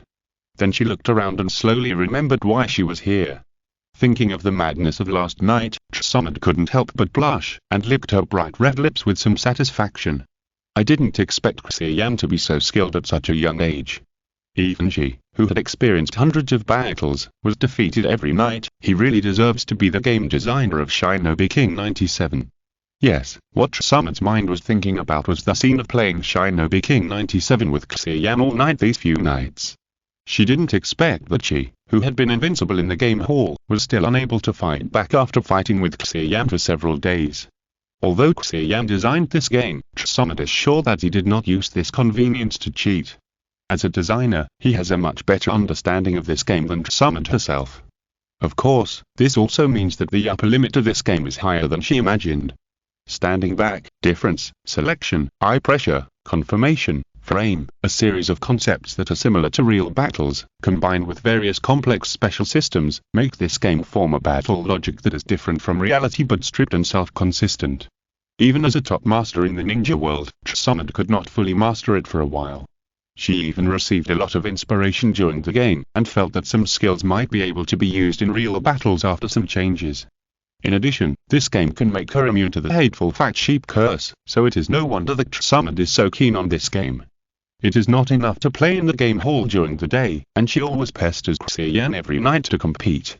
As for why she appeared in Xia Yan's room, of course, she took advantage of her status to occupy Xia Yan's room on the first day she moved in the name of respecting her elders. Recalling the frustrated look on Xia Yan's face, who seemed to be omnipotent, Samad couldn't help but smile. It's really fun to bully a handsome boy. After changing her clothes, Samad pushed the door and walked out of the room, smelling the rich aroma of coffee in the air. Samad-sama, are you awake? Xia Yan, who was sitting at the dining table reading a book, took a sip of coffee and greeted him. Samad, who was still a little sleepy, replied casually, then walked to Xia Yan's side, picked up the cup of coffee he had just put on the table and drank it all. Under the effect of caffeine, Samad finally felt a lot more energetic. After wiping her mouth, she put the cup down heavily. Some you want to drink it? There's still some in that coffee pot. Why are you drinking mine? Xia Yan took the cup helplessly, took it to the wash basin to wash it, and poured another cup of coffee. Perhaps relying on the fact that he still had the mission to find her back in the village, Xia, the favored guy, was very fearless and always tried to tease him, which made Xia Yan speechless. It was just that he didn't let her win in the 97th Ninja King.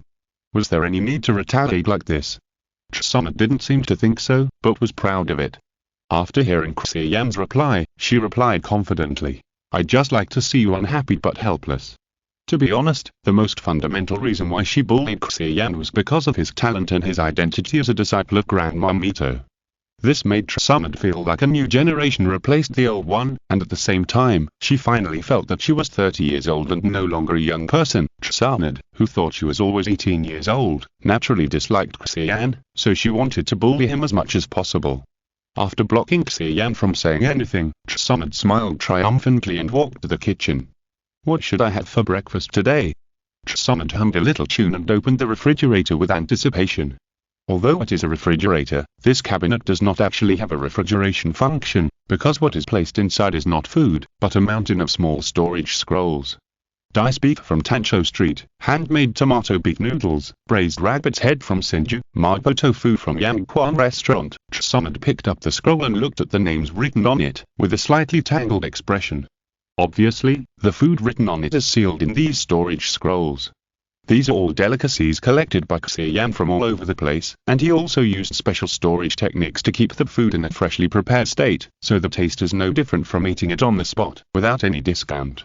Therefore, even as a princess of the Senju clan, Xia, who has tasted all kinds of delicacies since childhood, has never thought that she can eat the most delicious delicacies from all over the land of fire anytime and anywhere.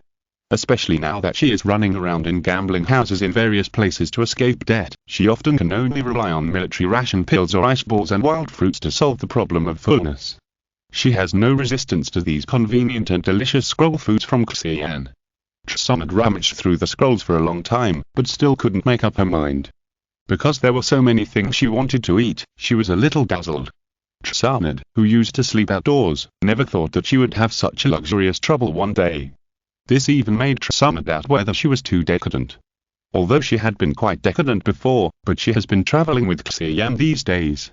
When she is hungry, she can enjoy freshly baked delicacies from all over the world, and when she is tired, she can sleep in a warm bed in a big house. More importantly, as soon as she goes out, there is an arcade with all kinds of fun games. And she can also use Ninja King 97 to compete with players from all over the world, and she will not even be affected by the fat sheep curse. So every day now seems to be in heaven, which is exactly the life she has always dreamed of. It is so beautiful that she even doubts whether this is God making up for the pain he has brought her over the past years. However, Xia also knows that such a good time is actually limited. Because whether Xia Yan intends to use this game hall to lure her back to the village or not, he will definitely return to the village as a teacher at the ninja school when the spring break is over. So no matter what, she will lose this kind of life at the time. Although Xia originally thought about eating up the bait thrown by Xia Yan and running away, she is no longer so confident now. After experiencing such a comfortable life, can she really happily return to the days of sleeping in the open and losing every time she gambles? Just thinking back to the kind of life, Xia couldn't help but shudder. It's Poppy. Xia Yan might have put Poppy in this bait, but Xia didn't sit there and wait for death, but had already started measures to save herself.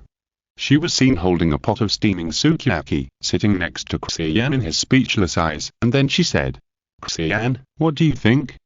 How about not returning to Konoha to be a teacher as I suggested before, and continue to do your promising job as a mobile game store manager?" Xia Yan rolled his eyes slightly and said, "Then you can eat and drink for free along the way, right?" Although her little calculation was pointed out, Xia was still calm and didn't feel embarrassed at all. Indeed, the self-rescue measure she thought of was not only to eat the bait, but also to pull Xia Yan, the hateful fisherman, into the water. In this way, wouldn't she be able to live such a happy life forever? The only obstacle was that Xia Yan, the fisherman, was too stable and she couldn't pull him at all. That's right, she didn't have much bargaining chips to convince Xia Yan to continue this journey. Money. Although she had made a lot of money recently, it was nothing compared to Xia Yan, who owned a game hall. As for strength, Xia Yan was a special genin at a young age, and was also a disciple of Grandma Mito, so he didn't need her help either. Summit thought about it and decided that she probably had only one capital left, which might be used to persuade Xia Yan. Looking out the window, she could see that Kakashi and Shishin seemed to be practicing outside the house. So Summit decided to use this opportunity to seduce Xia Yan with her only capital. She suddenly moved her chair closer to Xia Yan, and said in a sweet and seductive tone, "Xia Yan, what's wrong with this? It just so happens that I can teach you some knowledge about the body every night along the way." What Summit said was naturally about medical ninjutsu. After all, this was the last thing she could come up with. In addition, she had also seen Xia Yan's talent for developing ninjutsu, so she was actually looking forward to what kind of sparks would be produced by the collision between Xia Yan's creativity and medical ninjutsu. Although Xia Yan also understood Summit's meaning quickly, her somewhat misleading words still reminded Xia Yan of the various plots of the books in her previous life with her as the protagonist. So did you do it on purpose or accidentally? Moreover, Lady Summit's proposal was indeed very attractive. If he could communicate with her, then Xia Yan's practice of Yin Seal and the development efficiency of the 100 healing technique would be greatly improved. It's a pity that his foundation is in Konoha. If he has to pay the price of temporarily leaving Konoha, it would be more trouble than gain. Moreover, Xia Yan is not a child, so he naturally won't make a choice, but intends to take all. As long as Summit is tricked back to Konoha, her medical ninjutsu will sooner or later be in Xia Yan's pocket. So Xia Yan had to decide to decline Summit's proposal and give up the opportunity to learn physical knowledge from Summit. Speaking of which, Lady Summit, I remember that you should be a generation older than me. As soon as Xia Yan said this, he saw Summit's expression freeze instantly. But he seemed not to see it, and continued to correct Summit's mistake in the title with a serious face. With such a huge age gap, isn't it inappropriate for you to call yourself your sister, Lady Summit? Chapter 211 The Tragedy of Ryoma. After that, Summit finished her breakfast with a dark face. At that moment, she hated herself for choosing to eat the steaming hot sukiyaki for breakfast. Because she couldn't eat it fast at all. She didn't want to stay for a moment. She wanted to eat faster but was grimacing because of the burn. She always felt that she couldn't convey her anger to Xia Yan well. After finishing breakfast, Summit went out angrily, ready to comfort her injured heart with games. As expected, Xia Yan is so annoying. You're young. I'm only in my early 30s. What's wrong with calling myself a sister? Otherwise, should I call myself an aunt? Summit made up her mind again and must learn the Yin Seal as soon as possible. Then wait for a few decades. When Xia Yan becomes an old man, she will show off her youthful and beautiful image in front of him and make him angry to death. Summit soon immersed herself in this prank that spanned decades. It was not until Kakashi and Shishin, who were doing morning exercises, greeted her that she came back to her senses. In fact, when Summit was eating breakfast, she also saw the two people practicing through the window. To be honest, although the two are of similar age, their strengths are very different.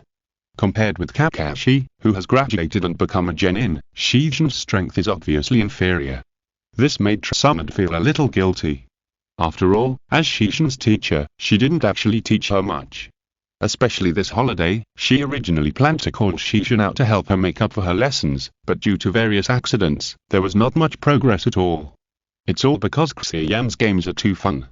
Summit easily put the blame on Xia Yan, and didn't think that before the game hall appeared, she didn't teach Shishin anything. After giving the two a few words and asking them to practice well, Summit rubbed her hands and couldn't wait to walk towards the game hall. This made Kakashi and Shishin, who were still standing there, look at each other speechlessly. It's really that what Summit said and what she did were completely opposite, and she didn't set a good example for them. Summit continued to move forward. Along the way, she saw that there were many simple tent camps around the game hall not far away, and there were many merchants selling various goods early in the morning, which was as lively as a market. It turned out that with the advancement of Xia Yan's mobile game hall tour, many guests attracted by it followed the traces of the game hall along the way, and gradually it became such a large scale. It can be said that Xia Yan's is no longer a simple mobile game hall, but a mobile market centered on the game hall.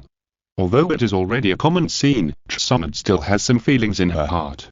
Although Xia Yan is not romantic, he is very good at doing business. Not only can he make so many novel and interesting game consoles, but he also thinks of advertising his game consoles through this mobile game hall. Compared with opening a store in a place, perhaps such an elusive game hall can arouse everyone's interest. Summit knows that in addition to the residents passing by, there are also many people who are not on the game hall tour who come here to explore the mystery of this legendary game hall. Obviously, the legend of the mysterious arcade has gradually spread in the Land of Fire through word of mouth. When Xia Yan really wants to open an arcade in the Land of Fire in the future, it should be much easier. Summit was a little excited when she imagined that people from the entire Land of Fire would become fans of this arcade. Because in this way, wouldn't people from the entire Land of Fire become her gambling friends? The only thing that made Summit helpless was that as the tour progressed, they were getting closer and closer to Konoha. It's a pity that Xia Yan still looked unmoved. Summit was a little entangled. Should she just follow Xia Yan back to Konoha? But she had said too much before, and now she felt a little embarrassed to change her words. Not to mention that Xia Yan looked like he had completely given up. You should try harder. If you really follow him back like this, wouldn't it be like giving it away for nothing? It's a bit too cheap. Summit sorted out her thoughts and gradually made a decision. Sure enough, she couldn't just go back like this, at least not with Xia Yan. That's right, Summit planned to wait for Xia Yan to go back, and then find a reason to go back to Konoha after a while, so that she could have the best of both worlds.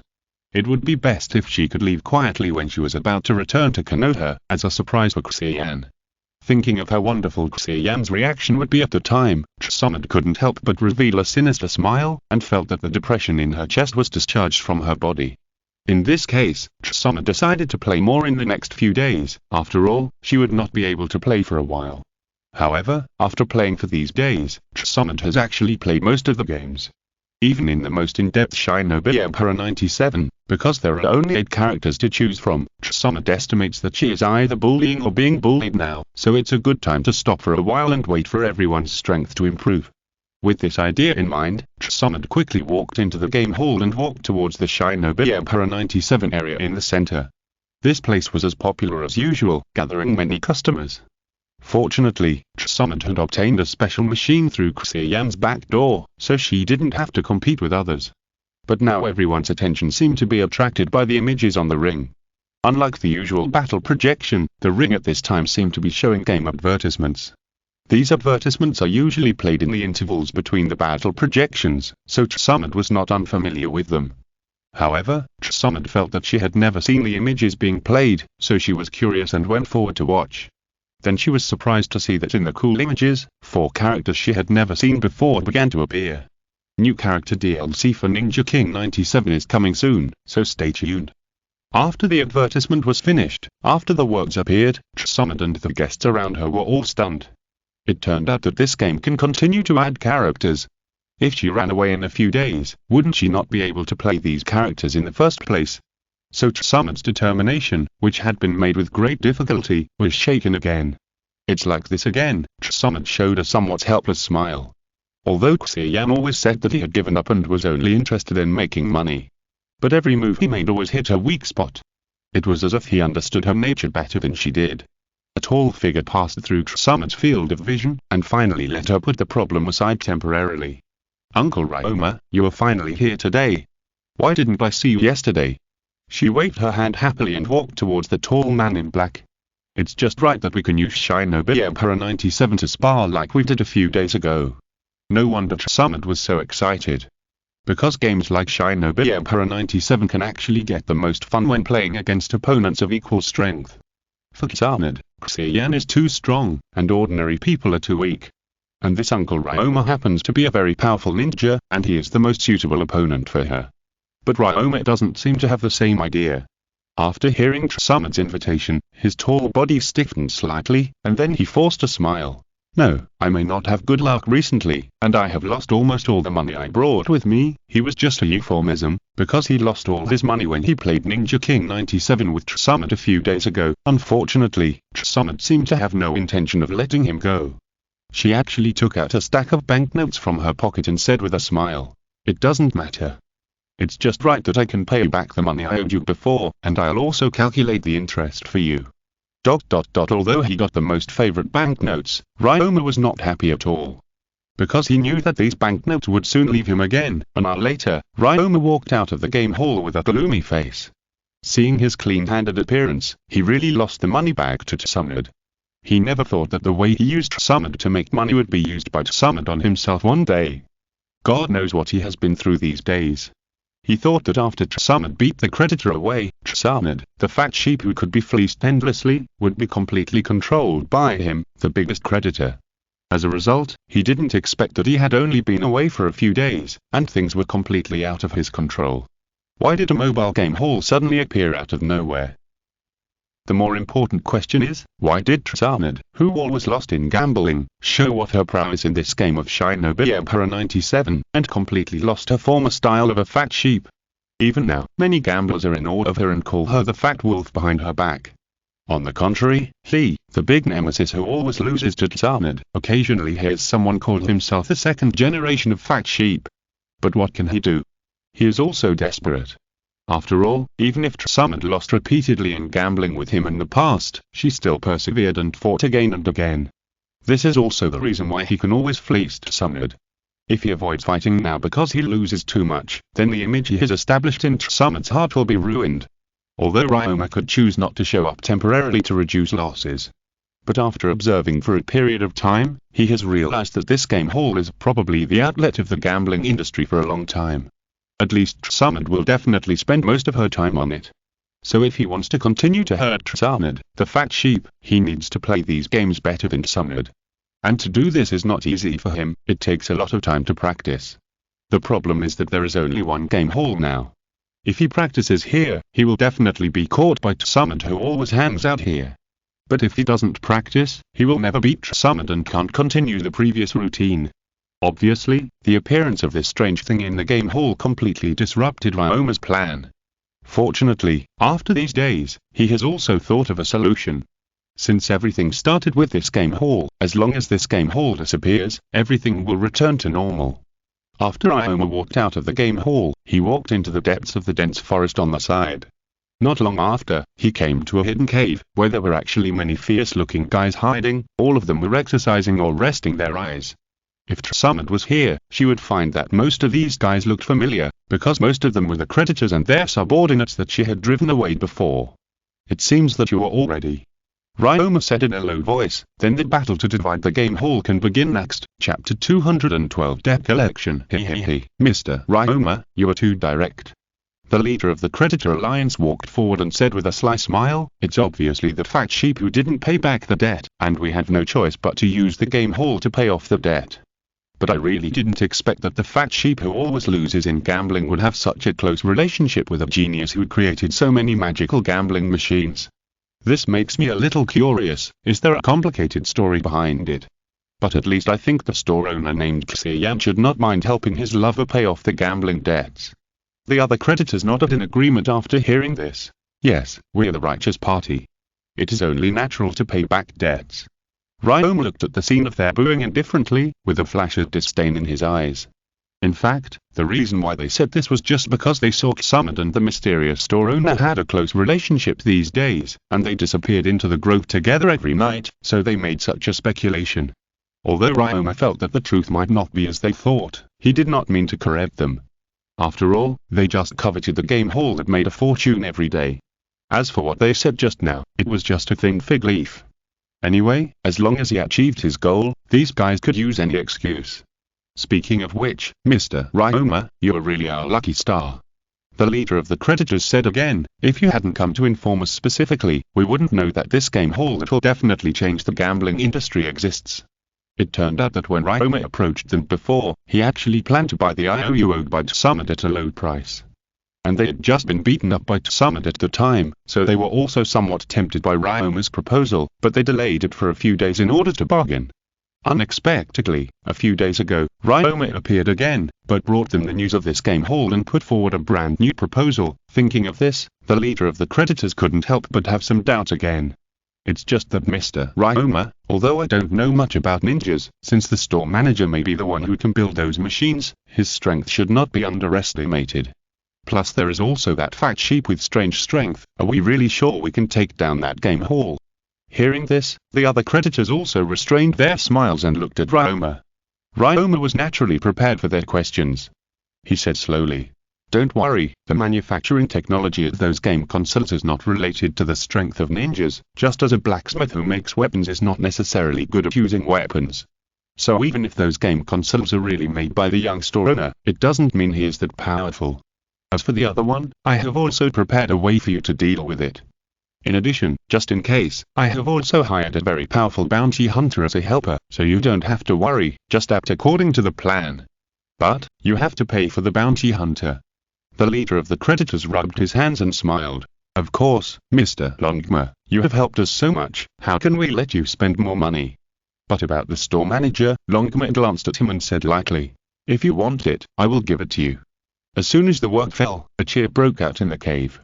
After all, they all knew that although the game hall was good, the store owner who could continuously produce more game consoles was the real hen that laid golden eggs. If they can use it, then they may be able to use the game machines to spread their influence beyond Tancho Street and re-establish the order of the gambling world. Thinking of this, everyone smiled with imagination, and looked at Longma with gratitude. Mr. Longma spent so much effort, but he only wanted a few game machines as a reward. He is really a good man. However, what they don't know is that Longma sneered in his heart when he saw their jubilant look. Because although he didn't lie, the store manager named Xia Yan really didn't mind handing it over to them.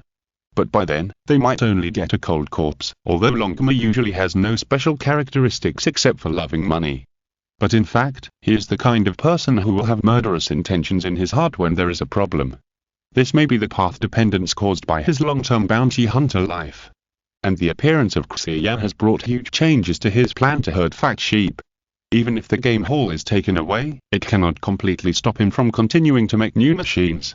The only way to solve the problem once and for all is to make the game machine and Xia Yan disappear from this world. Yes, this is Longma's real plan. Whether it is Xia Yan or the game hall, he had no intention of handing them over intact to this group of bastards from the beginning. Time soon came to noon, the sun was high, and the temperature had become much hotter. The game hall was as lively as usual, as if it was a festival. However, for most gamblers, the appearance of the game hall was indeed no different from a festival. But the scene soon became discordant. The dense and heavy footsteps came from far and near, making the earth tremble slightly. Look! I don't know who shouted first, and the people outside the game hall subconsciously looked in the direction of the footsteps, and then a look of fear suddenly appeared on their faces. I saw a large number of ferocious guys holding weapons walking towards them, and each of them seemed to have a malicious grin on their faces. It seems that they are not good. The East City Association of Short Street is doing business, and those who are not related to it should leave quickly. The minions walking in the front waved their weapons and kept shouting loudly to clear the scene. Seeing this, the gamblers and merchants naturally did not dare to step out and left the place obediently. Then they reformed their formation in a well-trained manner from a distance and watched the scene strongly. The merchants even started selling melon seats and benches again, looking like they were waiting for a good show. At this time, the gamblers in the game hall were also alarmed by the movement outside and came out to check the situation. When they saw the aggressive appearance of the gangsters, although they were also shocked, no one left the game hall. After all, this is the Holy Land they just found, and they cannot allow those low-level gangsters to defile it. Of course, more importantly, the other party has actually surrounded the game hall. What are you doing blocking the door? Let me see what's going on. At this time, Sonet's impatient voice sounded from the game hall. Obviously, the commotion outside also attracted her attention, but unfortunately, she was only 1.63 meters tall and could not see the situation outside at all behind the crowd. Fortunately, everyone standing at the door did not dare to offend this lady who was rampant in the game hall, and quickly made way. Enjoying a completely different treatment from before, Sonet felt a little proud. Sure enough, compared to being a popular fat sheep, being feared in the casino is the real praise. But when she swaggered to the door of the game hall, she just wanted to slap herself for pretending to be cool. Because she quickly recognized that there were many familiar faces in the gangsters who surrounded the game hall. Aren't these guys the creditors and their men who were beaten away by her before? Why did they appear here? What made Sonet helpless was that she walked too far ahead and was seen by them, and the passage behind her was blocked by gamblers again, leaving her with no way to escape. So although she was very helpless, Sonet still bit the bullet and pretended to be disdainful. Why are you here again? You are really haunting. Haven't you learned your lesson yet? That righteous look, as if it was not she who owed the other party money, but the other party owed her money. Sure enough, her attitude immediately reminded the creditors of the bitter memories of debt collection before, and they couldn't help but scold Sonet loudly. Young man, don't be so arrogant. We were careless last time. This time, you will pay the price. You owe us money, but you are still so arrogant. I have never seen such a shameless person. Their words also made the onlookers look at Summit with a strange look, and they started to talk about it. They are here to collect debts with such a big show. How much money does the female gambling god in the game hall owe them? But isn't she very skilled? How can she owe so much money? The surprised eyes around made Summit feel a little painful and embarrassed. After all, she is also Summit of the Senju clan, carrying the glory of the Senju clan. Last time, she was so arrogant because there were no other people. This time, so many viewers knew that she was a deadbeat, and she couldn't hold her face. At the same time, she was a little annoyed. After all, she had finally made a name for herself in this game hall recently, got rid of the name of a fat sheep, and became a respected female gambling god. Unexpectedly, these guys exposed her past as soon as they came. According to Summit's usual practice, she would have fought with them and tried to persuade them physically. However, she didn't want to affect the business of Xia Yan's game hall because of her own affairs, so she patiently said, "Isn't it just that I owe you a little money? I'll pay you back. It's just that this place is open for business. What are you doing here? If you want me to pay you back, then let's talk somewhere else." Yes, Summit's solution is very simple, that is, to pay back the money. After making this decision, Summit suddenly felt a sense of emotion in her heart. She didn't expect that one day she would take the initiative to pay back the money. Sure enough, a problem that can be solved with money is not a problem. The problem is whether there is money or not, and Summit, who has made a lot of money in the game hall these days, also feels that she has more confidence. Of course, the high-interest loan she owed has been delayed for so many days, including the principal and interest. Even if she puts in all the money she earns, it is not enough. So she only plans to pay back the principal, and then use her strength to make them stop while they're ahead and stop entangled. The creditors on the other side looked at each other in bewilderment after hearing Summit's words. Did the sun rise from the west today? That legendary fat sheep actually said he wanted to pay back the money. There is no such part in the script. Just when they didn't know how to continue, the leader of the creditors quickly stepped forward, coughed lightly and said, "Don't be careless, you are talking nicely now, but how do we know if you will run away later? This kind of thing has happened before.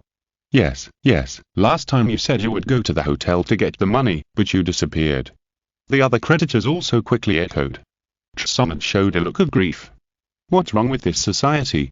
She just escaped a few dozens of debts. Why is she so untrustworthy? If you're listening to this novel on a channel other than Fanfic World, it means they downloaded and uploaded it without effort. We cordially invite you to visit our channel, Fanfic Novel, as there you'll find the original version of this story and you can explore many other novels of various genres. We're waiting for you to immerse yourself in a world of incredible novels. Chapter 213 Heartfelt Words. Then the creditor leader said, "So let's talk here. You probably can't take out such a large sum of money anyway, so we can just barely use this game hall to pay off the debt." Summit couldn't keep calm after hearing this. "Wait, I owe you money, why should I use this game hall to pay off the debt?" Hilly. The other party smiled ambiguously. "After all, after our observation over the past few days, you have a special relationship with the owner of this game hall. More importantly, you basically never won in gambling before, but you can keep winning money in this game hall. I don't believe there is no trick." Crack, crack, crack. Before he finished speaking, he saw cracks on the ground under Summit's feet. He swallowed his saliva and swallowed the rest of his words. Summit's face was gloomy, and she was obviously really angry. After all, this guy was slandering her that she relied on cheating to win money in the game hall. This was the biggest insult to Summit, who had always lost in gambling but had never thought of cheating by ninja means. Seeing that the gamblers around her began to look suspicious, she became more and more angry. Xia Yan's game hall had just opened not long ago, and she couldn't let the guests have a crisis of confidence in the fairness of the game machines. Otherwise, she would have no opponents in the future. More importantly, she now understood that these guys probably had no intention of asking her to pay back the money from the beginning, and their real target was Xia Yan's game hall. In fact, after Summit saw the magic of Xia Yan's game hall, she quickly realized the various covetousness it might cause. It's just that she didn't expect them to come so quickly, and they actually used her as an excuse to attack the game hall. This almost made Summit laugh out of anger. "It seems, my concession just now was regarded as weakness by you." She clenched her fists and smacked them, and at the same time, she glanced at the enemies in front of her with an unfriendly look, and then sneered. "Very good, then let's talk about paying off the debt after you all lie on the ground." Don't worry, I can deal with you rabble in less than 3 minutes even if I close my eyes. Perhaps considering that there were too many spectators, Summit also patched up her behavior of closing her eyes in advance. Then, as soon as she'd finished speaking, she stepped on the ground hard, leaving the shallow pit, and her body flew towards the enemy on the opposite side like a cannonball. On the way, she gently clenched her right white fist, and then slammed it heavily on the ground the moment she fell into the crowd. Boom! As soon as the small fist landed, the ground was shattered like shattered glass. At the same time, the rubble and soil splashed out, smashing the surrounding enemies into a panic and screaming for their parents. Summit, who had already closed her eyes, felt that her attack should be effective from the sounds around her, and she was still muttering in her heart. This time they didn't even hire ninjas, and I really don't know who gave them the courage to challenge me. Don't panic, she's alone. Continue to act according to the plan.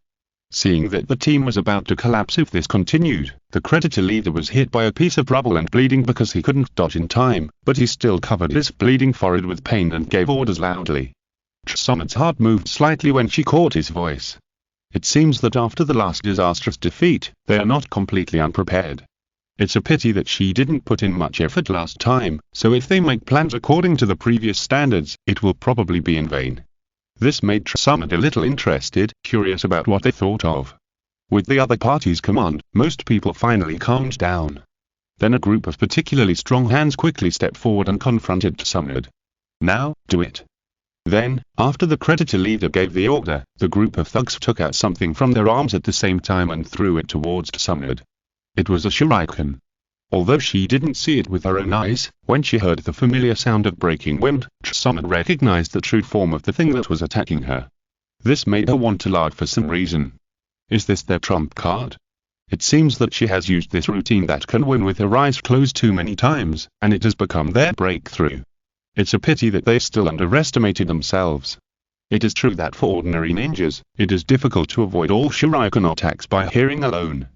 However, for her who once roamed the battlefield of the Second Ninja World War, relying on hearing to avoid ninja tools that may fly at any time on the battlefield is simply a common thing. So their plan to throw shurikens to make herself unable to dodge is probably difficult to work.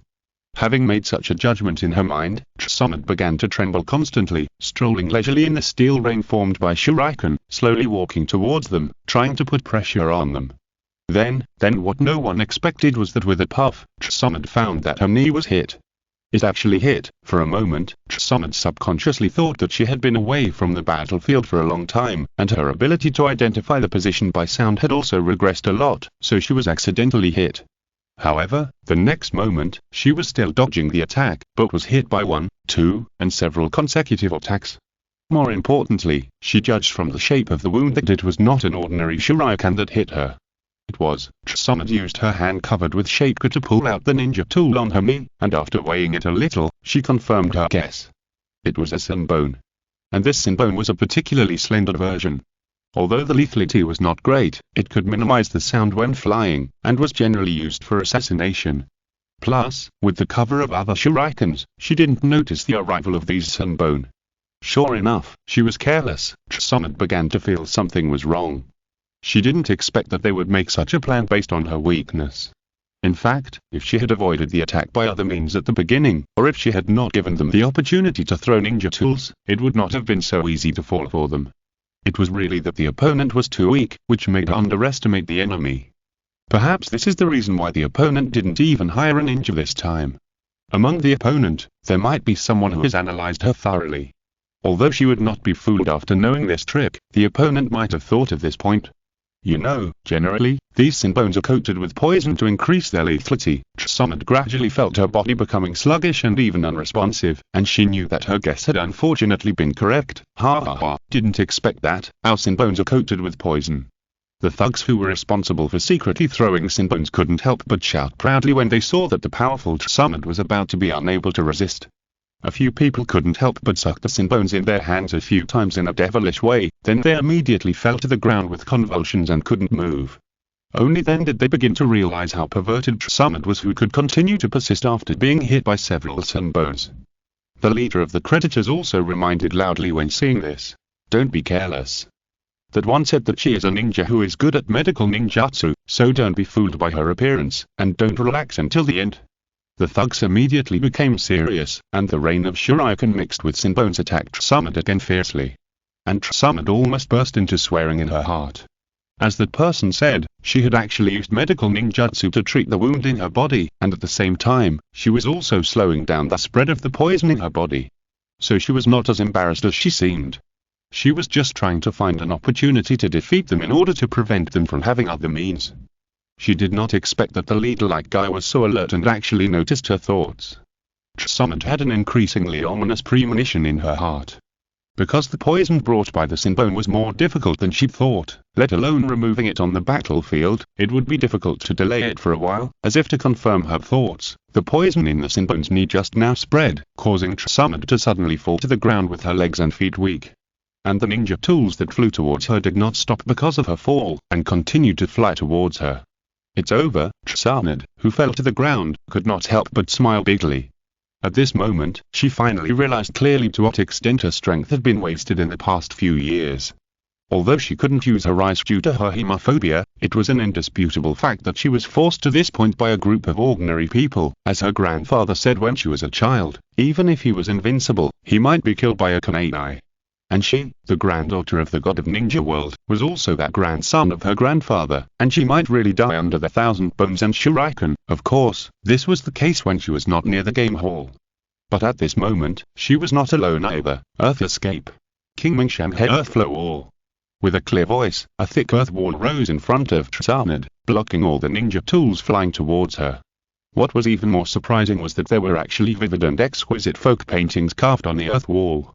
At the same time, there was a commotion around the enemy. I saw a white-haired boy waving a ninja sword, killing in and out of the enemy, as if he was in an empty space. Without anyone noticing, another white-haired figure emerged from the ground and appeared beside Summit. Summit, to be honest, I'm a little disappointed. I didn't expect that as one of the three ninjas, you would be so embarrassed by these little tricks. The person who came was naturally Xia Yan. He saw Summit's embarrassed figure and joked with interest. Then he quickly used the camera technique to record it. The title is called The Story of Summit and Hundreds of Big Men. Hearing Xia Yan's ridicule, Summit's face also blushed slightly, feeling that she was indeed a little embarrassed this time. In fact, although she was not good at actual combat, she was basically not so careless as this. After all, she used to be alone, and if she turned over, no one would cover her. And this time, because she knew that Xia Yan and others were nearby, she tried to show off and show herself on a whim. The result really verified a major law of the ninja world. A whim really leads to a beating. But Summit didn't think it was entirely her responsibility. So she hurriedly used medical ninjutsu to extract the poison while complaining in a bad mood. Xia Yan, you still have the nerve to say that? Grandma Mito should have told you about my situation. You still have the heart to watch the show for so long, what a bastard. You didn't take action until the last moment, do you feel proud? Summit failed to show off, and she was angry when she saw others showing off. Xia Yan complained in his heart, and a helpless expression appeared on his face. Summit, you misunderstood. He touched his nose and said, actually, I saw that they seemed to be well prepared, so I observed the situation in secret. Summit's face also slightly condensed when he heard this. Indeed, there are many unusual aspects of their actions this time, whether it is that they were able to find this place or the tactics used against me. More importantly, this troublesome toxin is not something they can easily obtain. Xia Yan also nodded and said, it seems that you, Summit, have also realized that there is probably another mastermind behind this matter. Xia Yan suddenly uttered a horrified groan of pain halfway through his speech. Summit subconsciously opened her eyes after hearing this, and saw a scene that frightened her. Xia Yan was spitting blood, and his left chest had been pierced from behind by an arm with black tentacles, and blood was dripping. A living heart with blood vessels still connected to Xia Yan's body was still beating on that palm. Xia Yan looked back with difficulty, and saw a tall figure also using earth escape to drill out from the ground, and the black tentacles that spread strangely on the same arm and the arm that penetrated Xia Yan's body were reconnected together.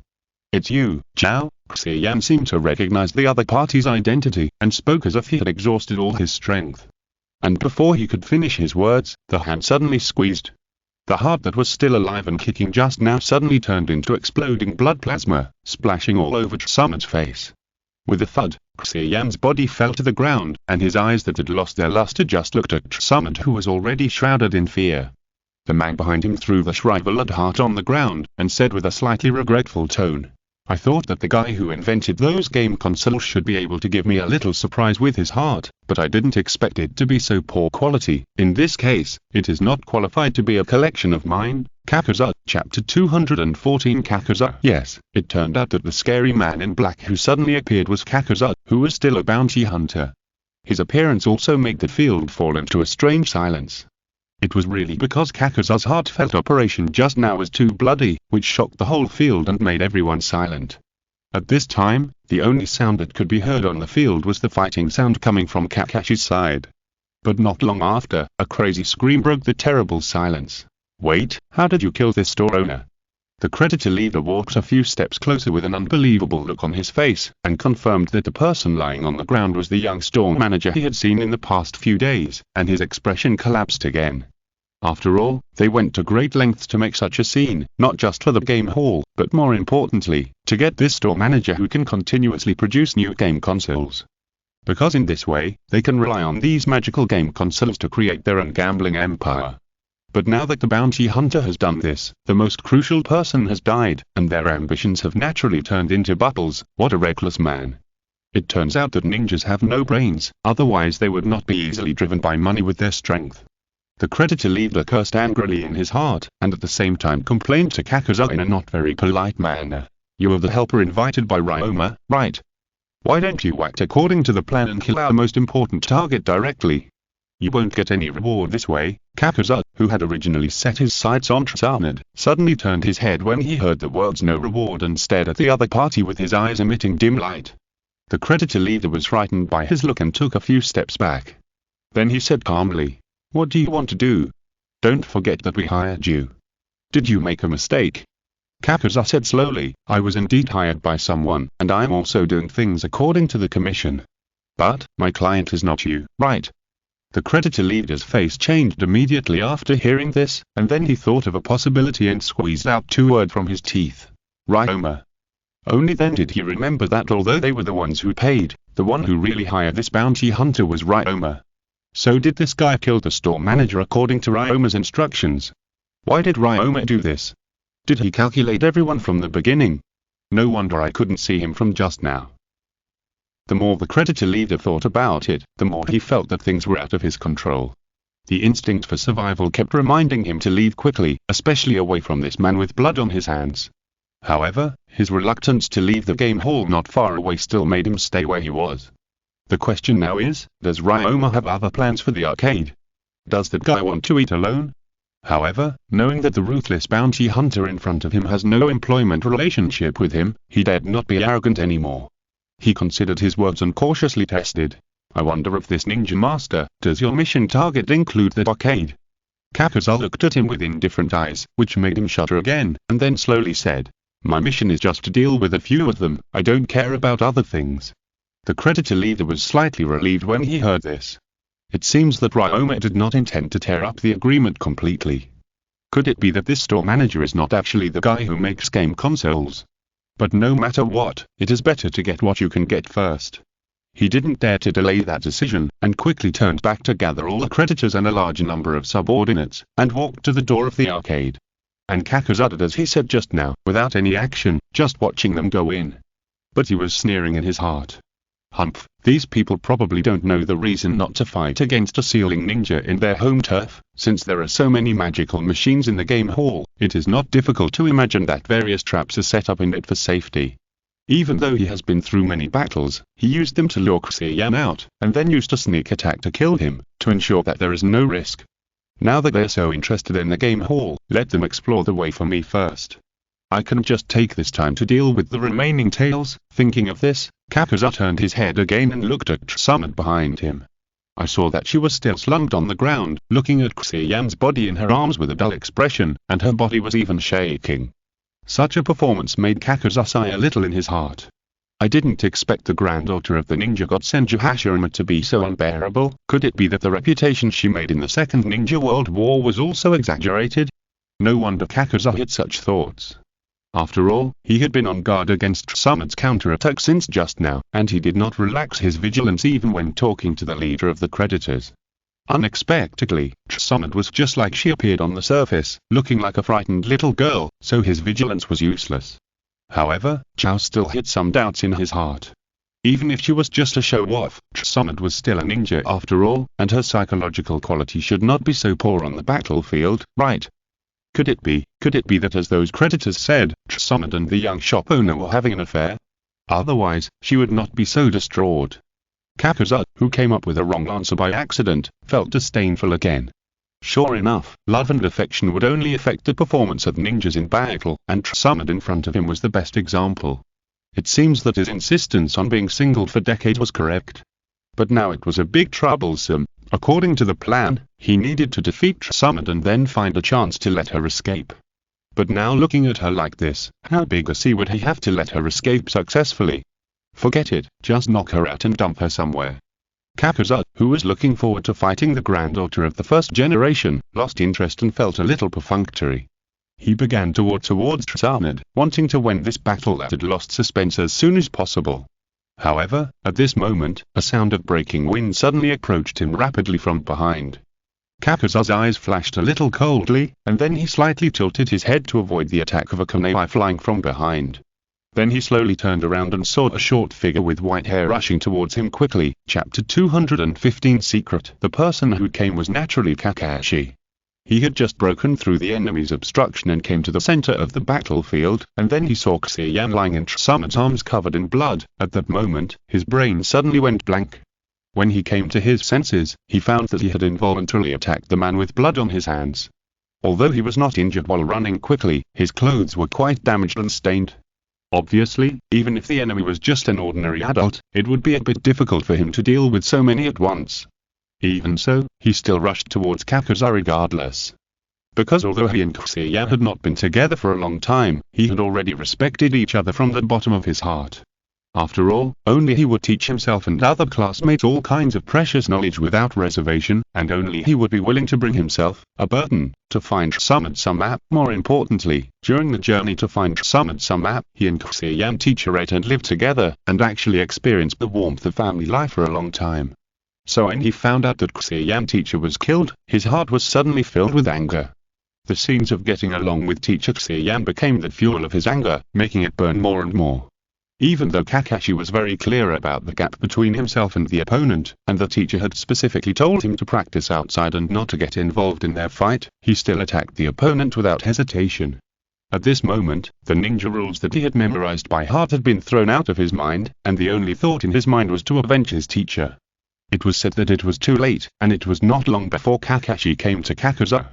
I saw that his young face was full of frost, his right hand was holding the short sword, and his left hand was forming a tiger seal on his chest. Then he suddenly lowered his body and came to Kakuza in an instant. The short sword pierced Kakuza's chest like a sharp white tooth. Perhaps it was the addition of anger, Kakashi's attack this time was far beyond his usual level. But unfortunately, the gap between his strength and Kakuza was too big. Even if he played at 120% of his strength, it was still difficult to pose a real threat to Kakuza. As expected, from Kakuza's perspective, Kakashi's attack was indeed remarkable, but unfortunately he was too young, and his speed and strength were too weak, so he could not bring out the exquisiteness of this move.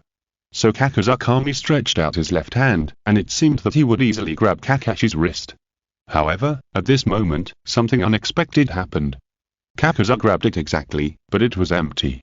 It was not that it was dodged, but that wrist, or even the whole Kakashi, had no entity. Is it a clone? No. For a moment, Kakuza inexplicably remembered the phantom displayed on the game console in the game hall. It also had very real dynamic images, but no entity.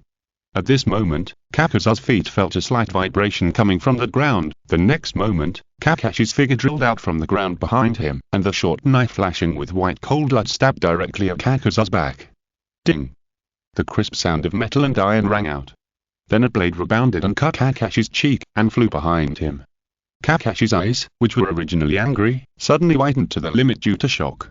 He couldn't understand what had just happened. Why didn't his white fan dagger work at all when stabbing the opponent's back? Even the dagger itself broke directly because it couldn't withstand the force. You know, this is not an ordinary dagger, but a shaped knife used by the dignified Konoha White Fang. But before he had time to think, a big hand reached out to him, Kakashi was strangled by the neck and then raised high. "I know you, the son of the White Fang, Hatake Kakashi." Kakuza looked at Kakashi, who was blushing and struggling violently, and said in a slightly approving tone, "I didn't expect that you were so young and could almost hurt me. You really deserve to be the son of Konoha White Fang." As he said that, he glanced at Tsumed without leaving a trace, and it seemed that he was still upset about Tsumed's poor performance. Tsumed, who didn't know her reputation was damaged, finally regained some brightness in her eyes after seeing Kakashi being captured. "What am I still sitting here for? Xia Yan is already dead, and we can't let another genius of the village die here." Tsumed kept persuading herself in her heart, trying to cheer up her body. Although she had completely expelled the previous toxins, the impact of hemophobia made her even more helpless than the previous toxins. Obviously, this hemophobia is not something that can be overcome simply by willpower, otherwise she would not have been troubled by it for more than 20 years in the original work. So although she wanted to cheer up, her body was still completely out of control and unable to move. Damn it. Is she going to watch others die in front of her again and be powerless? Tsumed felt deeply disgusted with her own powerlessness, and hated herself for using gambling to escape everything in the past few years. Because if it weren't for her, Xia Yan and Kakashi would never have encountered such danger. Although they seemed to be targeting the game hall, they invited this kind of bounty hunter who was at least a legionin, obviously targeting themselves who are famous. As a result, he is still unharmed, while Xia Yan and Kakashi have paid a heavy price for it. Kakuza, who was pinching Kakashi's neck, was also constantly paying attention to Tsumed's performance. Seeing that Tsumed struggled for a while, but still did not move, Kakuza sighed in his heart again.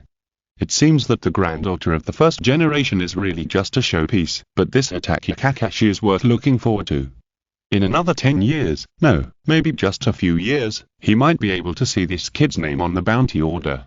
And the heart of the son of the White Fang should be a good collection by then.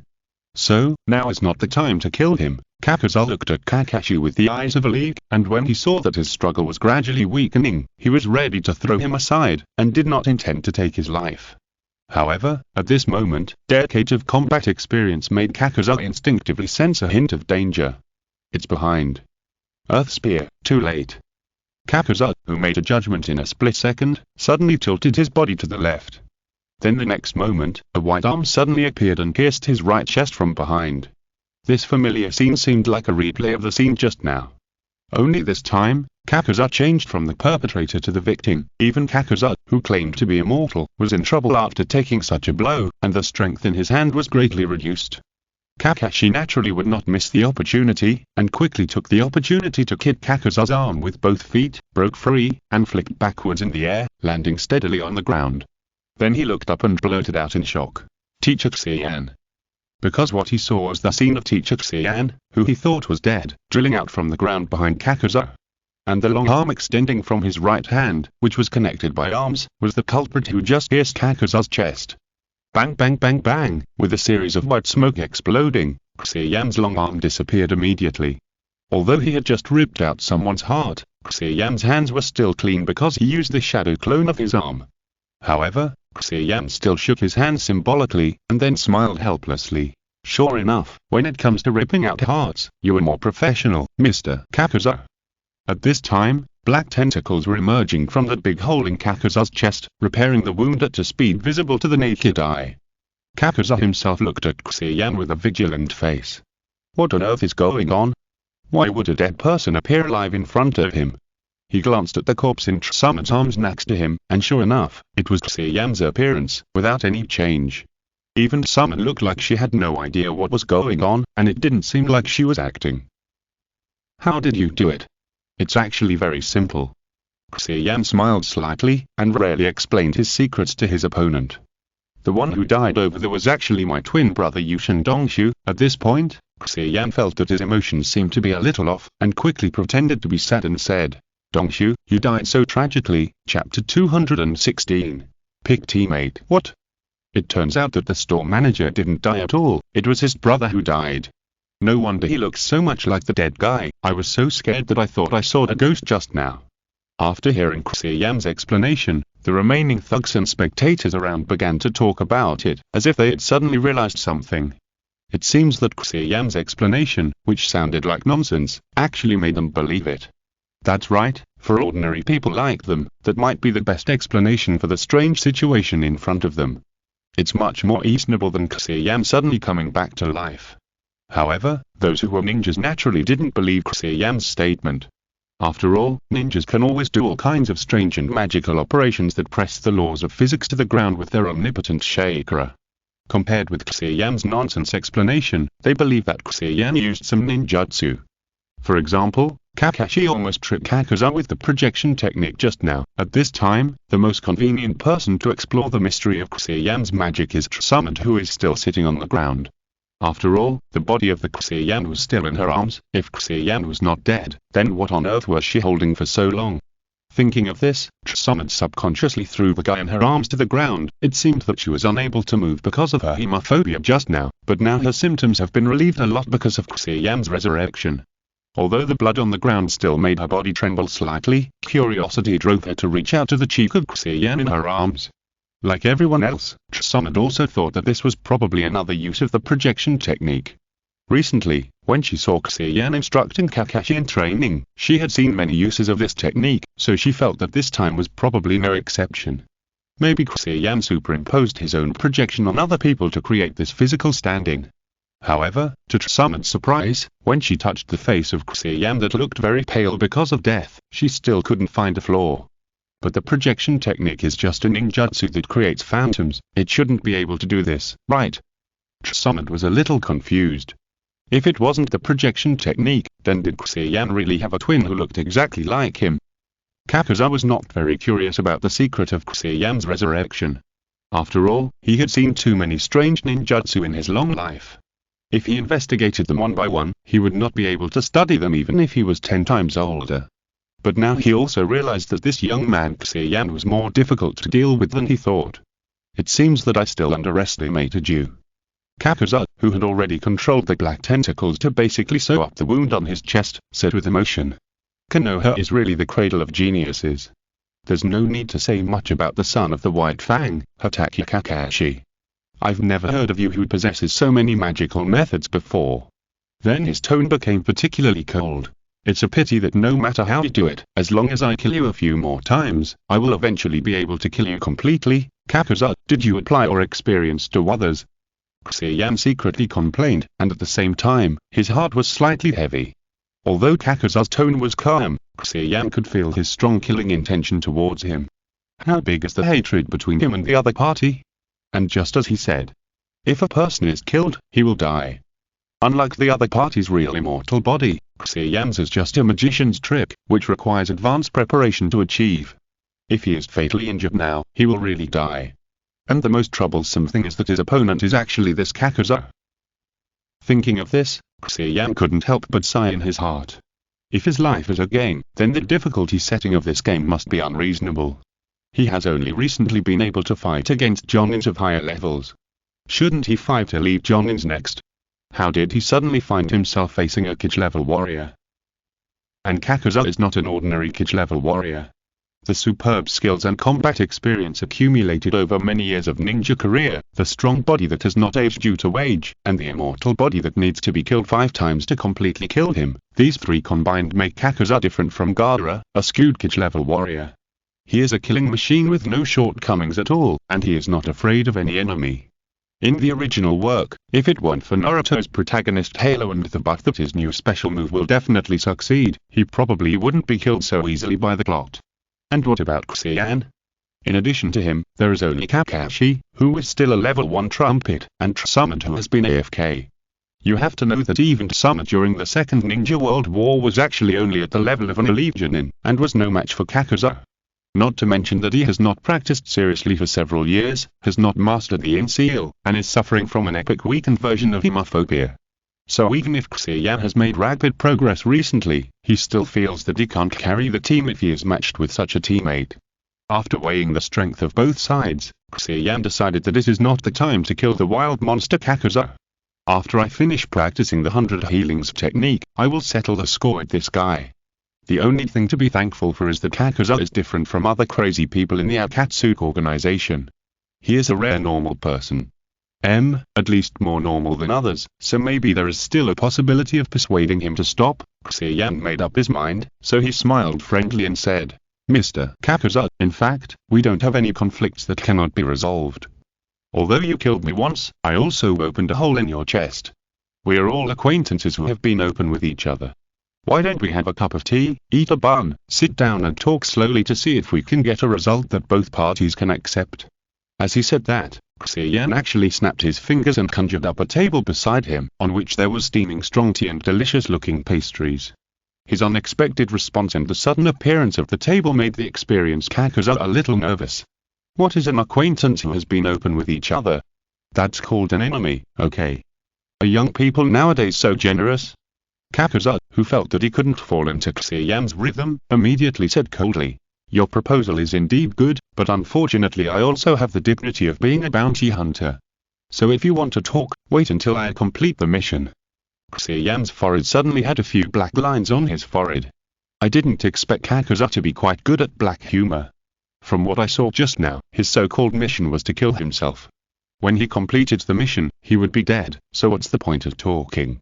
Obviously, although I succeeded in the sneak attack just now and gave Kakuza a hard blow, it was nothing to Kakuza, who had an immortal body, so he didn't take me seriously after all. Compared with negotiation, he probably felt that it was more cost-effective to solve himself directly. Xia Yan sighed softly. Sure enough, Kakuza, a businessman, had to realize that killing himself would cost a very heavy price and was not cost-effective at all, before he would really start to consider the possibility of stopping.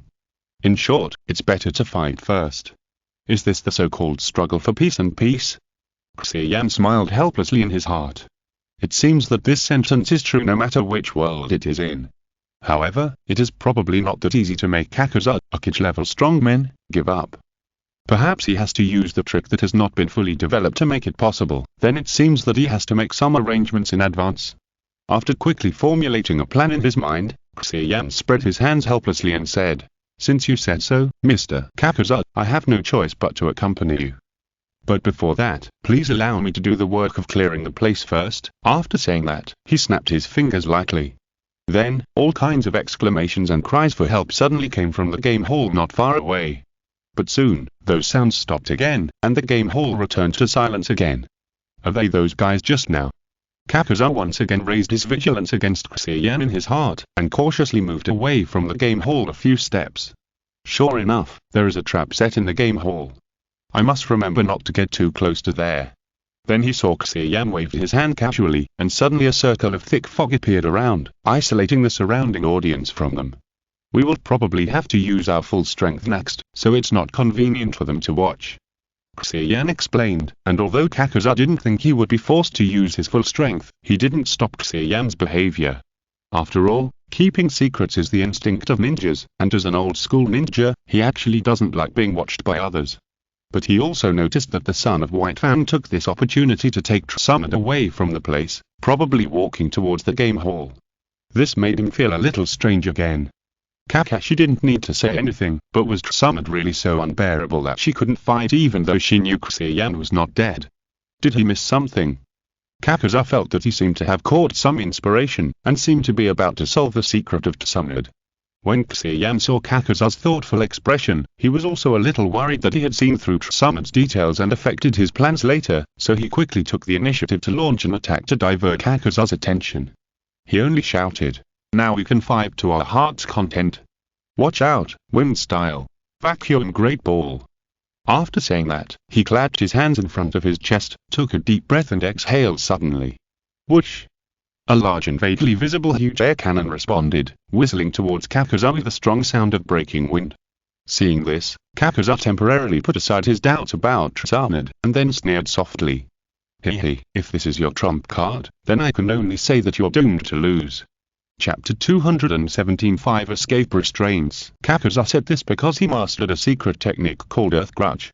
This technique can take another person's heart into his body. In addition to prolonging life, it can also allow him to obtain the nature changes that the heart owner is born with. In Kakuza's many years of ninja career, he repeatedly replaced the hearts of the original owners of the hearts he now has, all of whom are masters of various nature changes. Therefore, he is also proficient in the 5 basic nature changes and has practiced the 5 ninjutsu to perfection.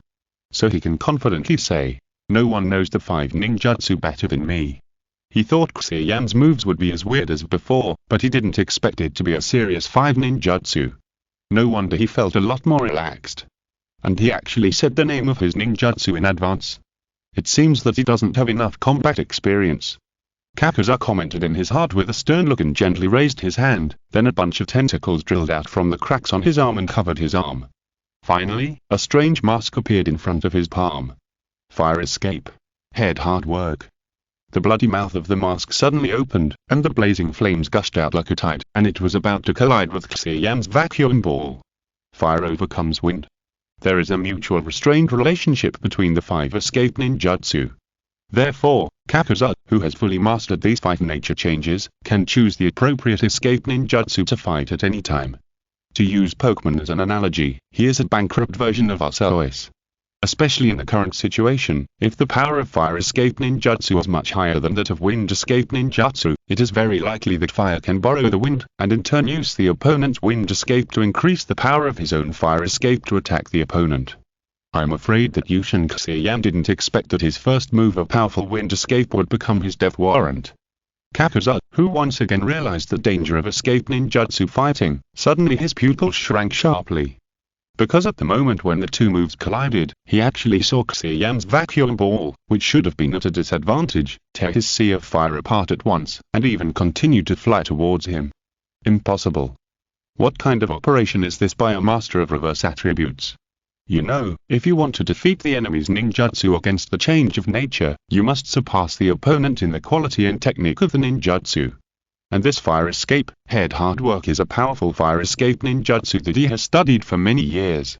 Although it looks ordinary, it has actually reached the realm of great skill. And the fire escape heart he uses to perform this technique comes from the fire escape master he found after careful selection. The quality of the fire escape chakra should not be inferior to anyone. So no matter how you think about it, his fire escape ninjutsu can't lose to the wind escape of the young ninja Yushin Xia Yan. And the proud moves were actually broken with great ease, which made the experienced Kakuza lose his mind a little. So that in the face of the attack that was still flying towards him, he still missed the window of time to dodge. Boom. The next moment, the vacuum big jade hit Kakuza impartially, and the smoke and water splashes exploded at the same time.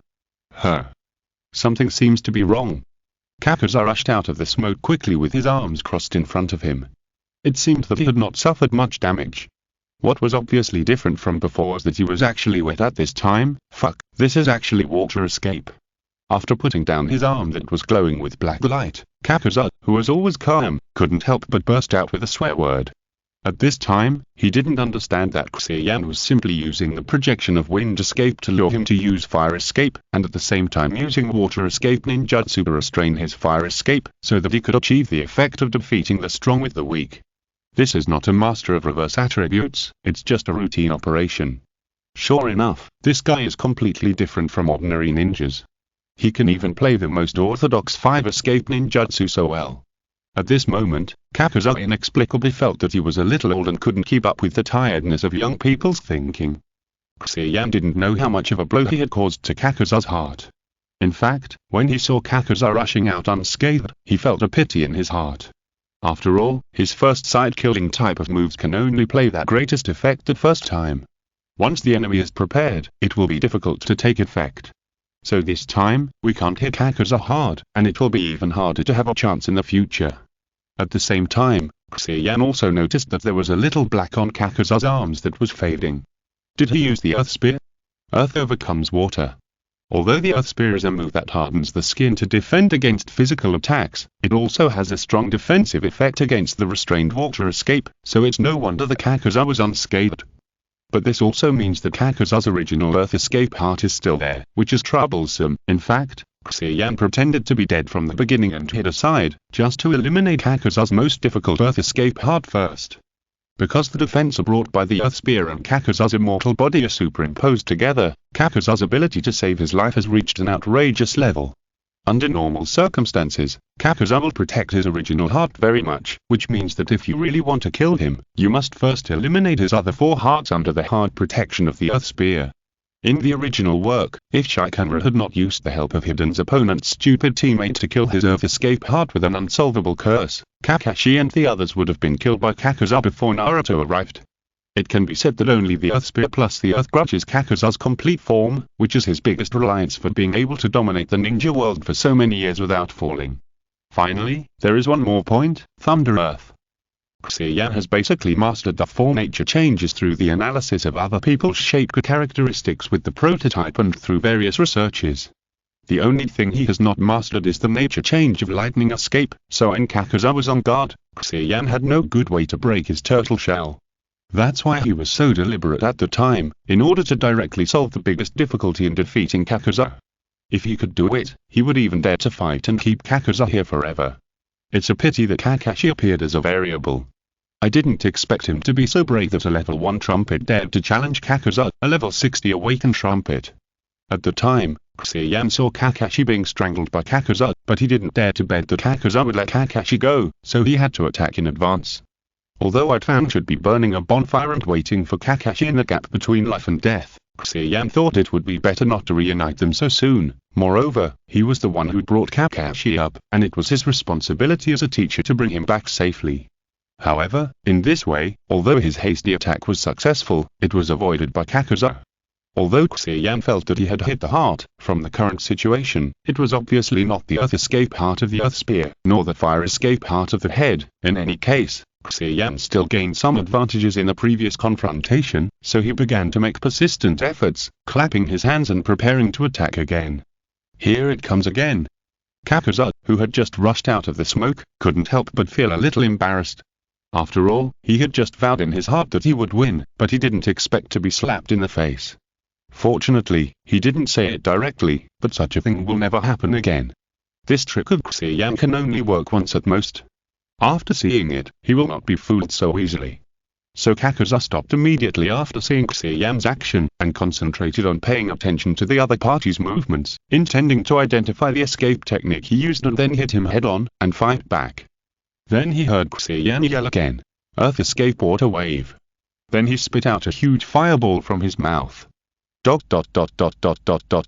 an instant, Kakuza's brain fell into a state of shutdown.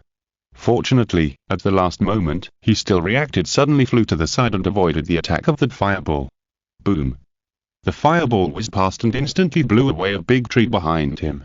It seems that this prefix is Earth escape, the name is water escape, and it looks like a fire escape ninjutsu, but it is actually a wind escape. Damn! Why don't you white lightning escape as well? Kakuza complained wildly in his heart.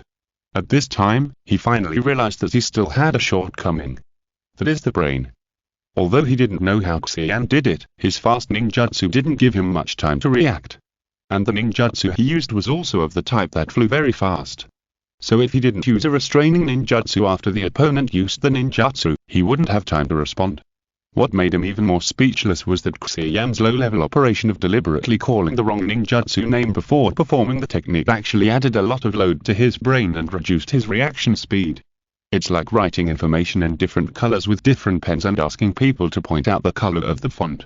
It's obviously a very simple thing, but because of the interference of the text, many people can make mistakes.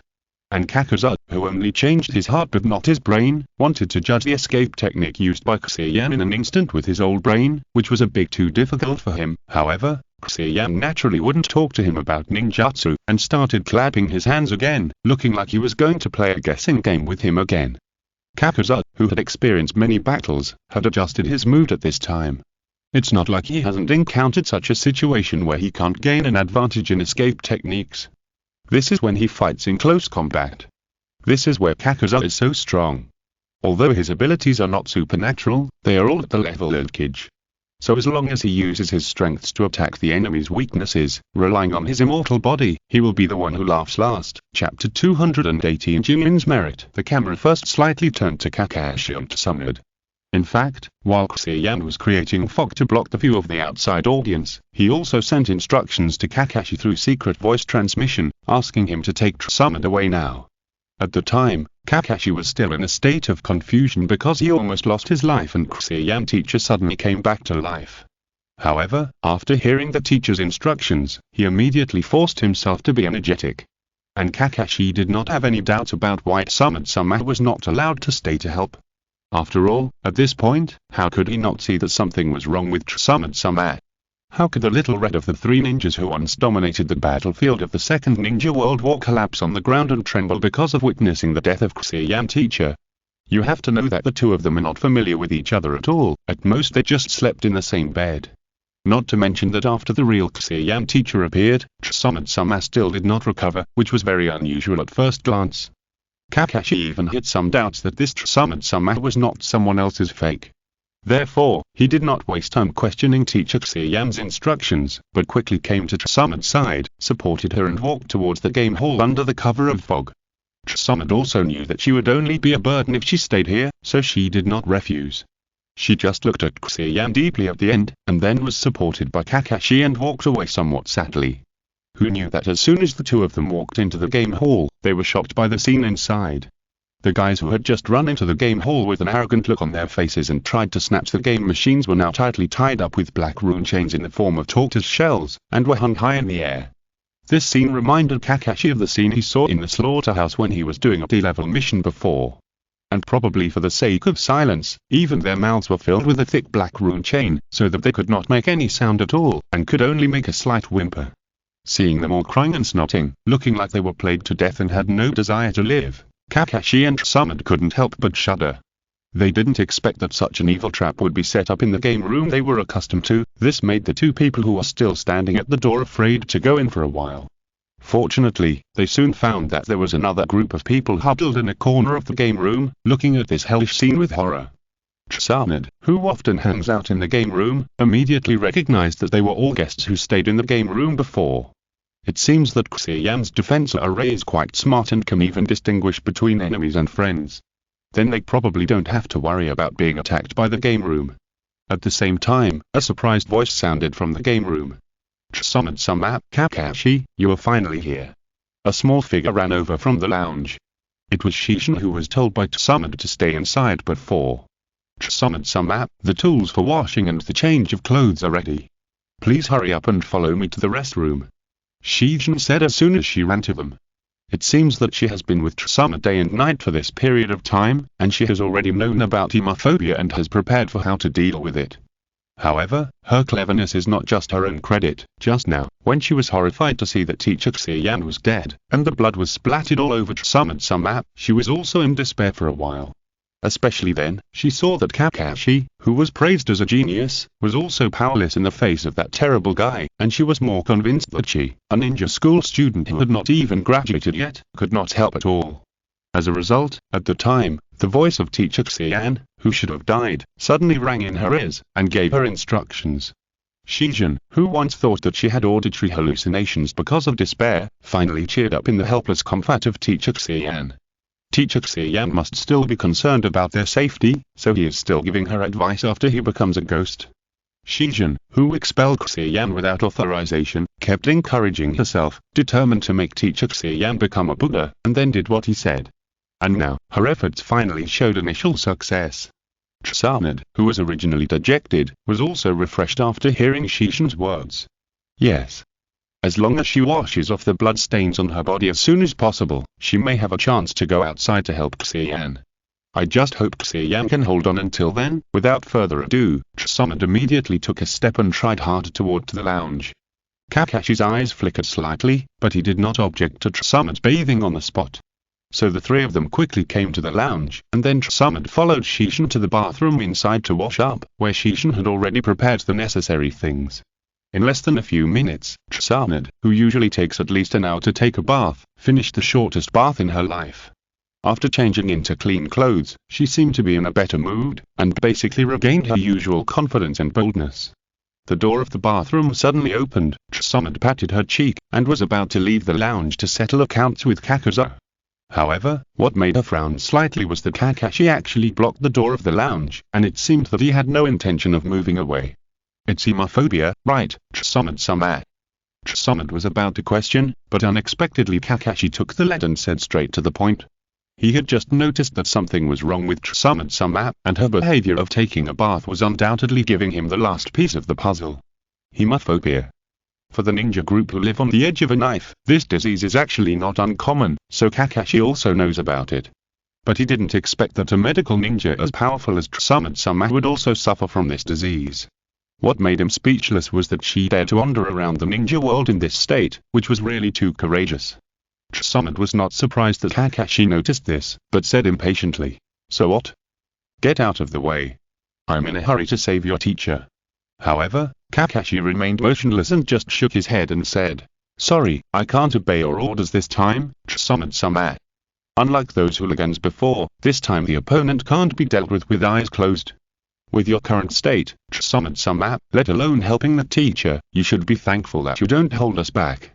Xia Yan just walked out of the bathroom at this time and saw this tense scene. "How did you?" Before she finished speaking, Sama raised her hand to interrupt her. However, Sama opened her mouth, but couldn't find any words to refute Kakashi. Because she knew even better than Kakashi how powerful this bounty hunter named Kakuza was. You know, Xia Yan had just punched a hole in the opponent's chest, but he still looked fine and could even use the black tentacles that emerged from his body to repair the wound. This seemingly invincible monster is a very difficult existence for Tsunade, who is good at fighting with super strength. Even in her prime, she could not guarantee that she could defeat the opponent, not to mention that she was weak at the sight of blood. But, Tsunade couldn't help but say, "I know you admire Xia Yan very much, but this time the opponent is not something he can deal with alone. Do you really want to see Xia Yan die in battle?" Xia Yan finally understood what they were discussing and was about to speak, but Kakashi said indifferently, "I know the risks, but this is the best way after I thought about it. And the teacher's last order is to protect you, Sama. As a ninja, you must put the mission first. Even if the teacher sacrifices himself, there is nothing we can do." Sama was silent for a moment, and suddenly sneered. Who was it just now who thought that Xia Yan was dead and fought desperately with the other party? That, Xia Yan wanted to attract the attention of the two, but she was still a little lacking in confidence. Kakashi remained calm in response to Sama's sarcasm and said, "So I almost lost my life because of this. And the teacher should have been waiting for the best opportunity to launch a sneak attack, and my impulsiveness actually ruined the teacher's plan. These 2 points undoubtedly further prove my point of view." Sama was really speechless this time. So she could only say in a hoarse voice, "Then do you want me to wait here obediently?" Kakashi shook his head and said, "Considering the risk that the teacher may be defeated, our best choice now is to leave here immediately. In this way, even if the teacher can't resist, without our burdens, he may still be able to escape." Escape? Sama couldn't help but smile bigly. Although she also knew that what Kakashi said was the most reasonable approach. But she didn't expect that after the battle to win the title of Sannin, she would have a day to escape. At the time, I'm afraid I didn't expect that my future would be like this now. Suddenly, Sama seemed to have made a decision, and said calmly, "What if I must leave this door?" Kakashi raised the white fan-broken blade and pressed it against his wrist as if he had been prepared, and said, "Then I have no choice but to make you temporarily unable to move, Sama, and then forcibly take you away." Sama was so angry that she laughed. She didn't expect that she would be threatened by a little kid. It's really a tiger in a plane being bullied by a dog. What Sama wanted to do most at this time was to take away the kid's broken blade directly, then pull open his pants and beat his buttocks, giving him a little shock of the Sannin. But from the red mark that had appeared on his wrist where the broken blade was pressed, it was obvious that this kid was also on guard. Once there was any disturbance, he really dared to use a knife on her. So Sama couldn't find any opportunity for a while, and the two of them fell into a stalemate. Sama. Kakashi. Can you two listen to me first? At this moment, Xia Yan suddenly lost her temper, clenched her fists and put them behind her, and shouted at the top of her voice. Both of them were startled by Xia Yan and quickly turned their heads to look at her. Xia Yan felt a little embarrassed when she saw this, but she also knew that the situation was urgent, so she quickly said, "It's like this. In fact, Teacher Xia Yan told me before that if you plan to fight for the first time, Sama, I will give you an invention he put in the game hall, saying that it will definitely come in handy." Xia Yan's invention. Sama and Kakashi looked at each other subconsciously. What's the matter with this inexplicable sense of security? Could it be that Xia Yan had anticipated this situation and had already prepared for it? More importantly, the two looked at Xia Yan at the same time and said, "Such an important thing, why didn't you say it earlier?" Xia Yan immediately pouted, and said with tears in her eyes, "Oh, it's obviously you who ignored me. Chapter 219. Rainborn Fluid Technique. Two flowers bloom, each with its own beauty. Just as Summit was rushing to take a shower, the battle outside the game hall also went at a white-hot state. The lightning dancing on your fingertips is my unchanging belief in this life. Watch out. Earth Escape, Vacuum Big Ball. A huge water ball whizzed past, and after being avoided by Kakuza, it set a big tree behind him on fire. Is it the great fireball technique this time? Kakuza glanced back and muttered numbly in his heart. At this time, he had dodged several random escape ninjutsu of Xia Yan one after another, and was about to get in front of Xia Yan. And as the number of dodges increased, his movements became more and more calm. Because he had roughly seen through the weakness of this tactic. Xia Yan's rock-paper-scissors tactic, which uses the 5 escapes to restrain, uses some ninjutsu at very fast flying speeds because he wants to prevent the enemy from distinguishing them in time. In this way, the range of the ninjutsu is naturally not large, and the flight trajectory is also relatively monotonous. As for the specialized speed, it was not enough to threaten a Kage-level master like Kakuza. So as long as Kakuza put aside the burden of being a ninjutsu master and chose to dodge directly instead of playing rock-paper-scissors with Xia Yan, then Xia Yan's moves would not be able to hit him at all. Therefore, after a while, Kakuza had already rushed to a place not far in front of Xia Yan. Earth Escape. Earth Spear. As soon as he entered the attack range, Kakuza flew over to Xia Yan in an instant without saying a word, and at the same time, his dark fist slammed down on Xia Yan's head. Boom. The next moment, the ground where the two are located suddenly collapsed, and a large pit full of spiderweb cracks appeared. In the flying dust and gravel, Xia Yan's figure flew out, seemingly unharmed. Although he avoided Kakuza's attack at the last moment, he couldn't help but change color slightly after seeing the power of Kakuza's move. This Earth Escape and Earth Spear is Kakuza's natal ninjutsu. Although it is not as cool as his other ninjutsu, it is actually an excellent ninjutsu that combines offensive and defensive. Because it can not only make Kakuza's skin darker and harder, greatly enhancing his defensive ability, but also can turn his hands into indestructible weapons like the unique rock fist technique of the Hidden Rock Village, giving the opponent a ruthless blow. And this move is not even like the rock fist technique, which is difficult to hit the enemy because of the heavy rocks covering it. Just like now, after Kakuza missed the first shot, he didn't have much stiffness at all.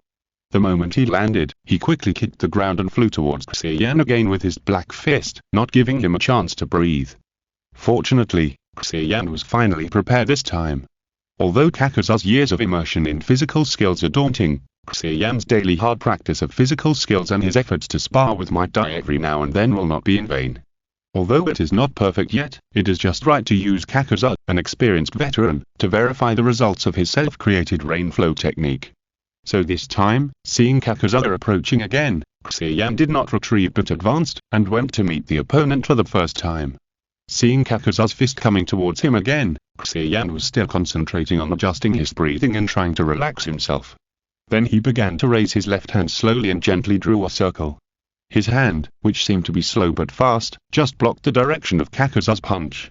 It seemed that he would be beaten to pieces in the next moment, which was horrible. At least Kakuza on the opposite side thought so. However, to Kakuza's surprise, the moment his powerful blow touched Xia Yan's arm, it actually deviated outward without resistance, and the punch missed. What happened? How is this possible? Kakuza didn't believe it, and immediately swung his other fist. But it was useless for him to disbelieve. Xia Yan then blocked it casually, and then his fist flew out again uncontrollably. He also stumbled forward a few steps because he couldn't control his strength. Xia Yan naturally would not miss this opportunity. He took out a kunai with a flick of his wrist and quickly stabbed it towards Kakuza's heart. Unfortunately, it was still as he expected. As soon as Kakuza showed a flaw, he covered his body with a soil spear, not giving him any chance. So Xia Yan had to smile helplessly and took the opportunity to slightly distance himself from Kakuza. So far, the two of them had only fought for 2 rounds. Just like Xia Yan's various magical operations before, his rain-born fluid technique was very effective as soon as it came out, and even made Kakuza a little confused. But this situation may not last long. Because when Kakuza rushed forward again to test, he was also quickly searching in the attic of his memory, looking for similar moves. Then he really found it very quickly. It was the soft fist. Xia Yan used the soft fist. But isn't this the unique skill of the Hyuga clan? Although it was hard to believe, Kakuza fought with Xia Yan for several more rounds and roughly confirmed his guess. Even though the details of the movements were different, the feeling he brought to him was surprisingly similar. You have to know that the memory that Kakuza compared was not that of an ordinary Hyuga clan member, but the memory of his fight with the man who was famous in the Warring States period and was known as the Hyuga Tennin. Although he did not have the Earth resentment at the time, he was already one of the strongest of the younger generation with his powerful Earth escape attainments. However, when facing that man, he was defeated without any chance to fight back. Even in the era when Hashirama Senju and Uchiha Madara were shining together, that man was a dazzling star whose light was not completely overshadowed by them. And what he used was just such a soft fist. Yes, Kakuza specifically pointed out that it was the soft fist used by the Hyuga Tennin, and there was a reason for it. Because the soft fist used by the Hyuga clan today cannot be compared with the one used by the Hyuga Tennin. This is a fact he personally experienced when he was doing a mission and fighting with them. Although it seems that the same soft fist is used, the actual combat effect is very different. The reasons are naturally quite complicated, but as a person who has personally witnessed both, Kakuza knows a very important point. It is fulsome loading. The soft fist used by Hyuga Tennin once carried a wonderful force in every move. The secret is to use the various acupuncture points of the body to instantly release a large amount of chakra, thereby offsetting or unloading the enemy's attack. The famous move of the Hyuga clan, Bakyopam, Kaiten, is a special application of this technique.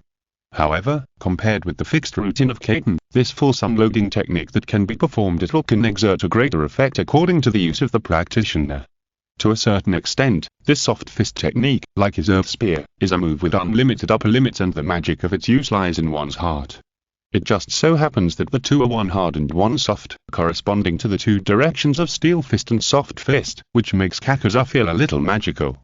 It's a pity that today's soft fist seems to be more focused on blocking the flow of the enemy's chakra through acupuncture.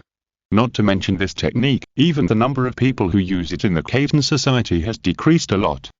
According to gossip, it is said that the Hyuga clan has taken root in Konoha, and the external pressure has been reduced. In order to avoid the possibility of resistance from the branch family, they have set a rule that various advanced soft fist moves can only be learned by the main family. This naturally includes Kaiten. In this way, the branch family cannot learn those advanced soft fist techniques, and the main family cannot get sufficient actual combat in order to avoid blood leakage. Over time, although the Hyuga clan soft fist moves are still there, the exquisite changes in them have disappeared and become superficial. So Kakuza thought that he would probably never see such moves again in his life, and even put these memories aside, thinking that they would never be used again. I didn't expect that I would be awakened to this skill again in a young man who was not from the Hyuga clan. While Kakuza was lost in his memories, his hands did not stop, and he continued to attack Xia Yan, while constantly comparing his memories. Although there are still many immature and rough places in the moves, the ideas are really similar. Kakuza came to this conclusion again. And this immaturity instead means that Xia Yan did not learn this skill directly from anywhere, but it seems to be developed by himself. The moment he realized this, Kakuza finally looked at Xia Yan differently. After all, in his long years, those geniuses with strong learning ability are actually like leeks, one died and another grew quickly. But guys like this with strong development ability are not common at all. Did he really restore the innate skills of Hyuga Tennin in modern times by himself? Although this seems to be an irrefutable fact, Kakuza still has some doubts. After all, the key to achieving this is to be able to release chakra freely in various acupuncture points in the body. This sounds simple, but in fact, it is very risky. You must fully master the state of your meridian system before you can practice it, otherwise you are looking for death. So this is something that only the Hyuga clan with the Byakugan can do. Logically, it is impossible for Yushin Xia Yan to master this skill. How did he do it? In the process of continuous strong attacks, Kakuza actually began to notice something strange.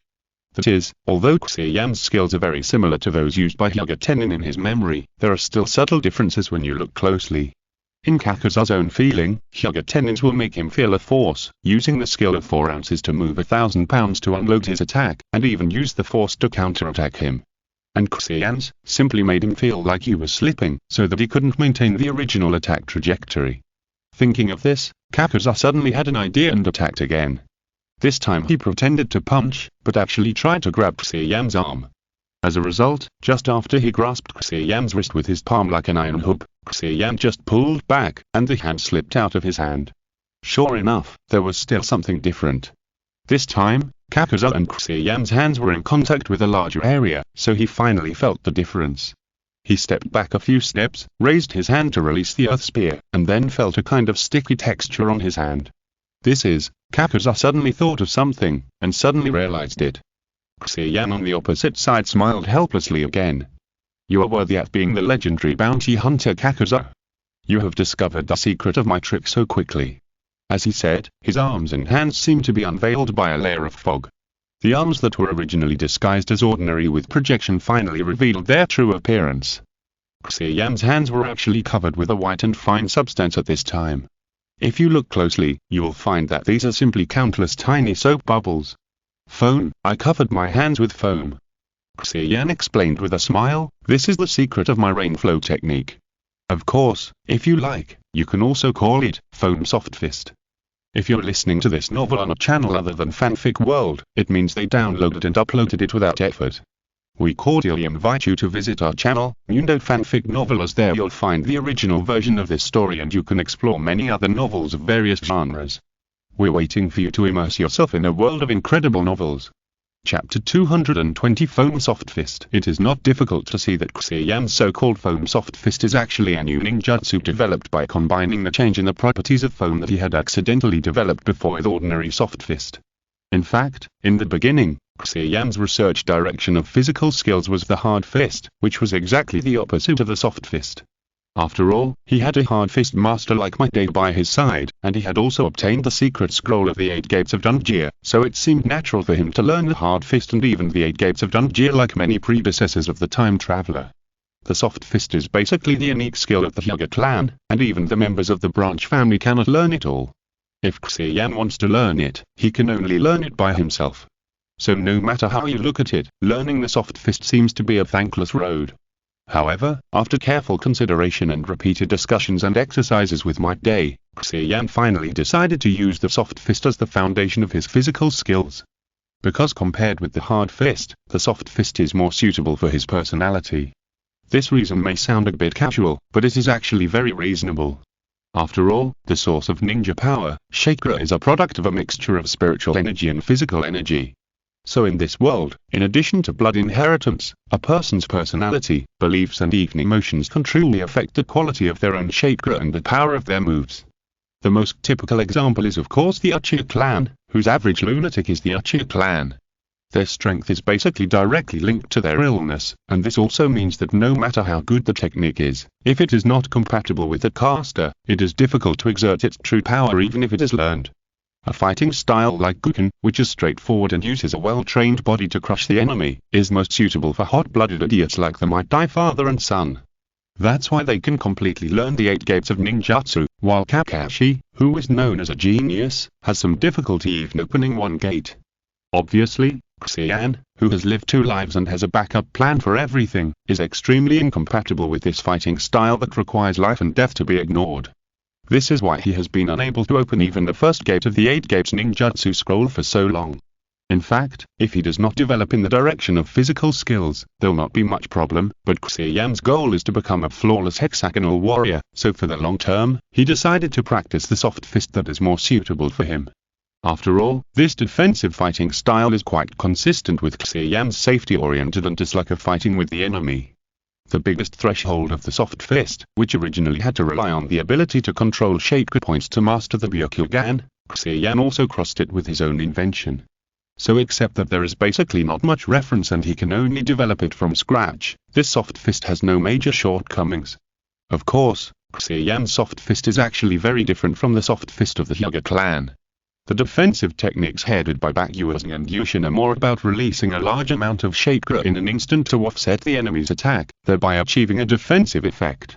In the original work, Neji used this method many times in the battle with Naruto during the Chunin exam, and even faced Naruto's attack after the Nine-Tails chakra had already exploded.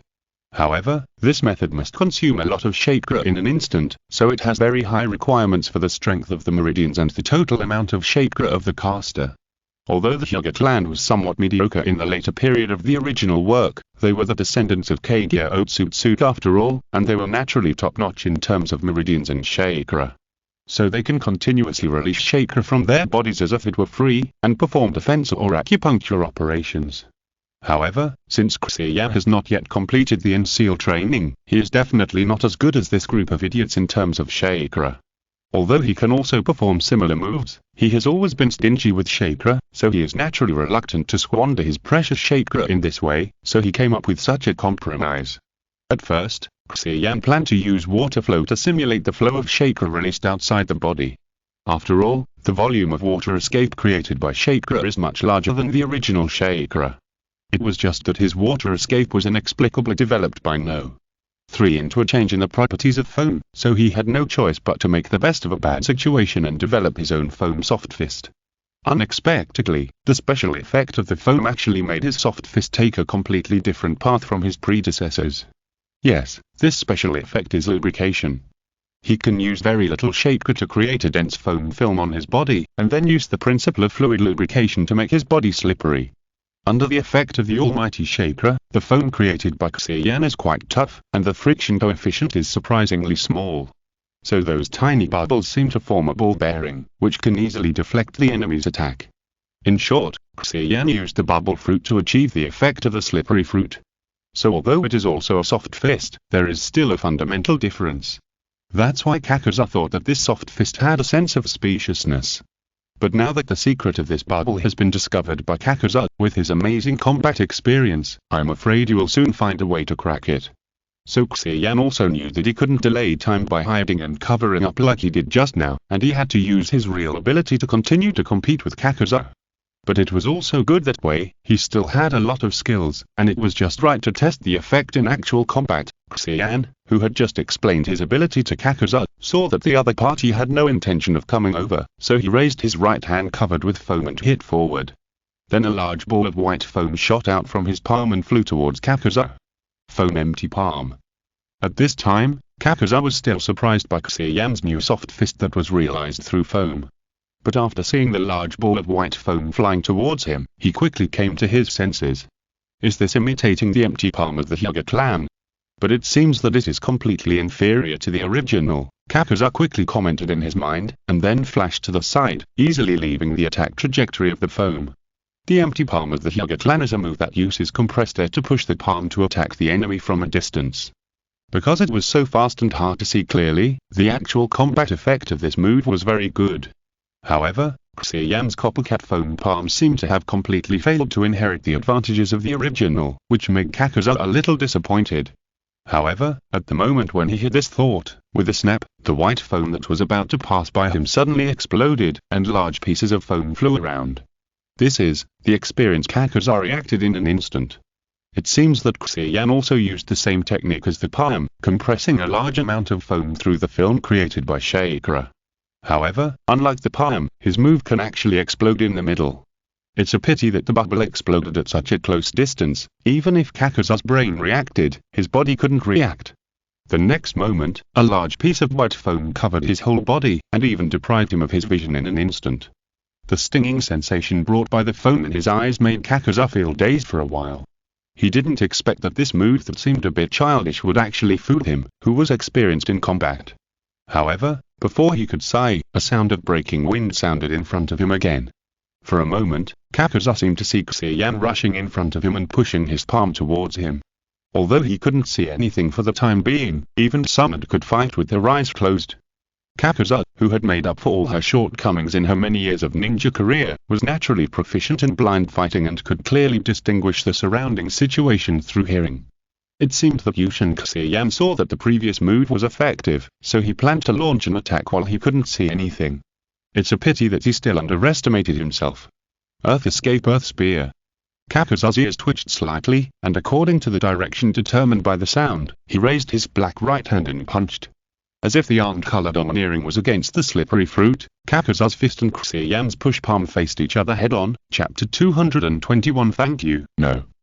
3. According to Kakuza's calculations, it should have been like this. This would just teach the young man a lesson, letting him know that this little trick would be useless to an old-school ninja like him. However, the next moment, the touch of the fists and palms did not appear, and Kakuza's punch, which was determined to win, actually hit nothing. But before he could be surprised, he felt a pain in his chest. With a bang, he was hit and staggered back several steps. The energy that penetrated his body made Kakuza have to praise it. Because this palm was exactly the same as the method of injecting chakra into the enemy's body with the authentic soft fist. If he hadn't been using the Earth Spear to protect his body for safety reasons, and if the secret technique of the Earth Resentment had transformed his body beyond recognition, then the palm just now might really have shattered his heart. But the real important question is, how did Xia Yan do it?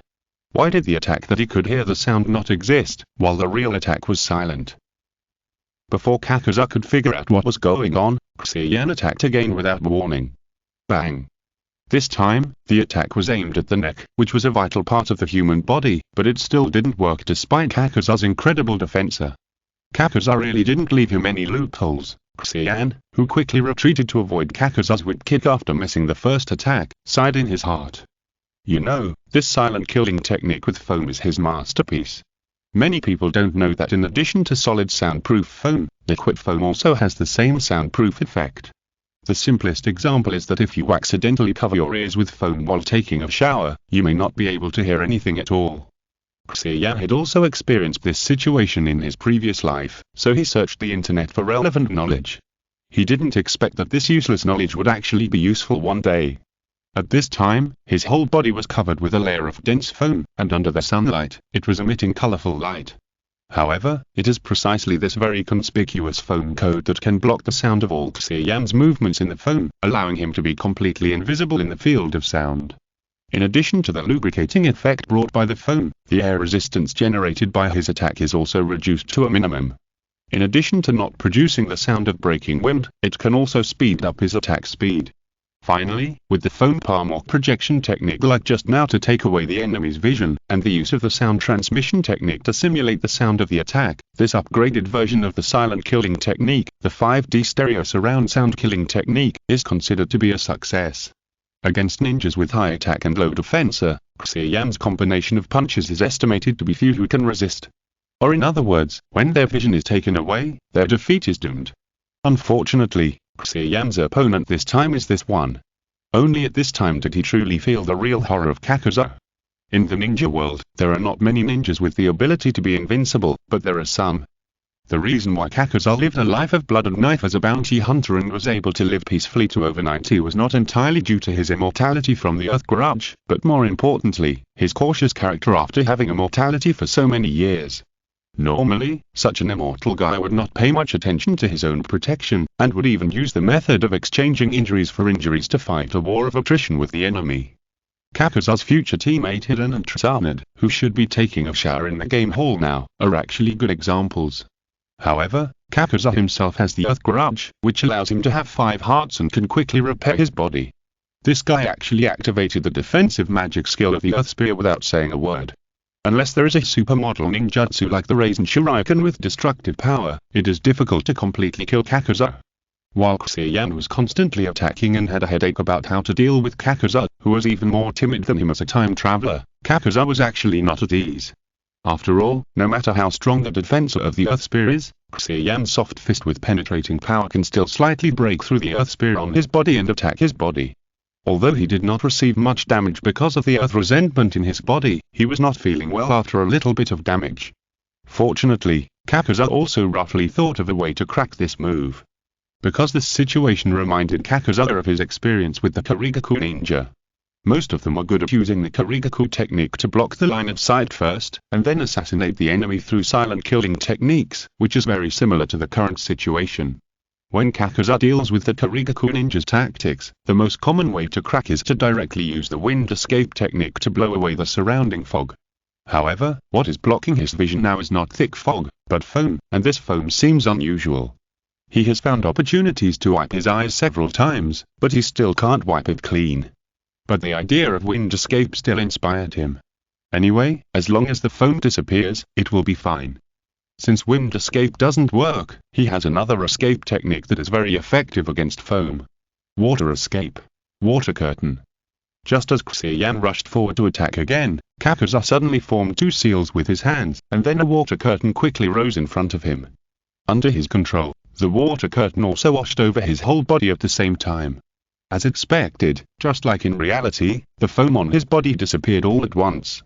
It's obviously a water escape, but the weakness is also water escape. This is an interesting phenomenon. Kakuza murmured, and then slowly opened his eyes. Without the obstruction of the foam, Kakuza finally regained his vision. Seeing Xia Yan jump away to avoid the water curtain, the foam on his body gradually dissipated. Kakuza's heart suddenly became clear again. Although he didn't quite understand the principle, he could probably guess that Xia Yan's method of eliminating sound was related to the foam on his body. It's a pity that whether it was the foam used to block the view or the foam used to silence the sound, it was still foam after all, and it couldn't work under the effect of his water escape. Kakuza's heart jumped again inexplicably when he had this thought. And 4 hearts beat together. Because he suddenly had a sense of deja vu, he seemed to have had similar thoughts before, and was quickly slapped in the face by Xia Yan. Could it be, Mr. Kakuza? I've been waiting for your water escape for a long time. Xia Yan, who was still in the process of jumping back, suddenly spoke, and at the same time, he made a few seals with his hands. Because the technique he was going to perform next was more complicated, even with the help of the intelligent brain, it still needed to be adjusted through seals. It really hurts me to perform a large-scale water escape in a place without water. So it's just right, Mr. Kakuza, please lend me your water escape. Water escape foam dragon bullet, wind escape tornado hurricane. Xia Yan's seal action was just completed the moment he landed, and he slapped the ground. The next moment, the large area of water left on the ground where Kakuza had just performed the water curtain tent seemed like soapy water boiling, and large pieces of foam suddenly emerged. In this sea of foam, a giant dragon also made of foam rose up, and then quickly circled around Kakuza, creating a huge tornado made of flowing water and foam. Xia Yan looked at Kakuza, who was submerged by this white water tornado, and breathed a sigh of relief. He finally used this move. If Kakuza hadn't used water escape to create so much water, he wouldn't dare to use this move in actual combat. After all, the chakra consumed by using water escape in a waterless environment is too much. Not to mention that this move is not a simple water escape, but a composite ninjutsu that combines wind escape and water escape, so the chakra consumed is naturally doubled. The inspiration of this move has a lot to do with Xia Yan's change in the nature of foam. When Xia Yan asked No. 3 to study the change in the nature of water escape, because No. 3 was also responsible for the work of washing clothes, he inexplicably developed the change in the nature of foam. At the same time, with the increase in the number of members of Xia Yan's research team, the number of training clothes that No. 3 needed to wash was also increasing, and his resentment for the work of washing clothes was also increasing. And what this resentment gave birth to was the move that Xia Yan was now performing. Fuinjutsu Composite Ninjutsu. Pulsator Washing Machine Technique. Chapter 222 Summon's Decision. Boom boom, under Xia Yan's control, the huge water tornado quickly took shape, and in an instant, Kakuza's figure was submerged in a vortex of white foam. This scene is indeed similar to a pulsator washing machine, however, this ninjutsu combined with the resentment of No.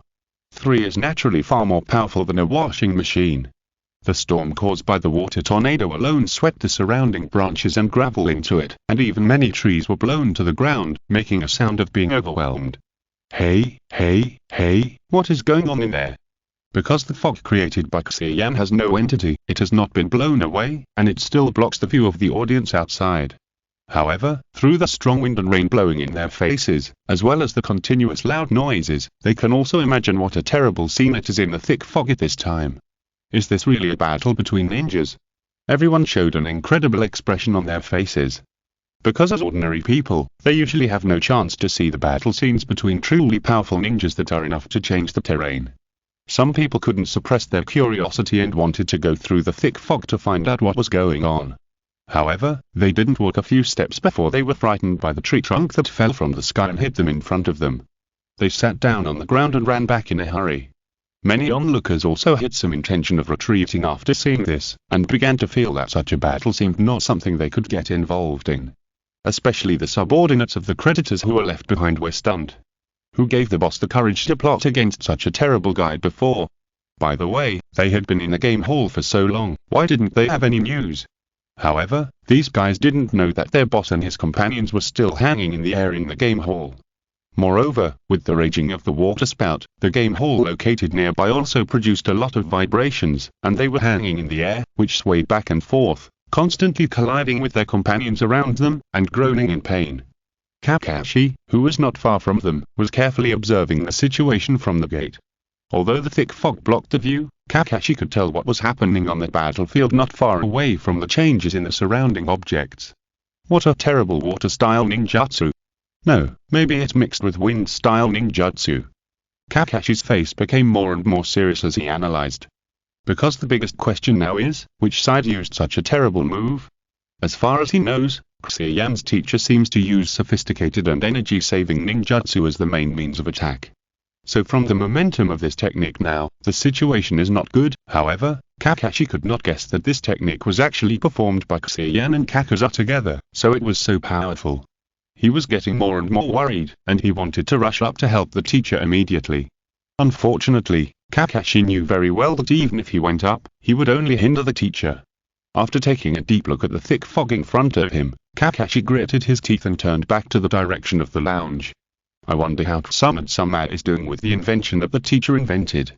It seems that the teacher may not be able to delay for too long. However, what Kakashi didn't know was that Sama, whom he had high hopes for, was going through a difficult choice at this moment. In the lounge, Sama was looking solemnly at a white-haired young man in front of her who was wearing traditional onmyoji clothing and looked a bit like Xia Yan. From her surprised and alert expression, it seemed that she had no idea why the other party suddenly appeared here. Hello, nice to meet you. Welcome to the world of onmyoji, my name is Uki. As if he didn't see Sama's cautious expression, this strange man smiled and nodded to Sama. Without waiting for Sama to reply, he suddenly took out a half-red and half-white sphere from his arms and gently threw it out. Then the sphere opened in mid-air and turned into a big yellow mouse. Although the yellow mouse looked quite cute, Sama was still frightened by the sudden movement and almost took a fighting stance. Lady Sama, what happened to you? Xia Yan asked hurriedly. She looked confused, as if she had not seen the white-haired man and the yellow mouse at all. Sama then reacted and quickly took off the pair of red glasses on her nose. Then she looked around again, and was surprised to find that the white-haired man and the yellow mouse had disappeared. Projection technique? No, that's not right, Sama murmured softly, and then held the glasses flat in front of her eyes. Sure enough, the white-haired man and the yellow mouse appeared again, but they did not appear in reality, but on the lenses of the glasses. Sama realized that they were not phantoms that everyone could see like in the projection technique, but only existed on the lenses.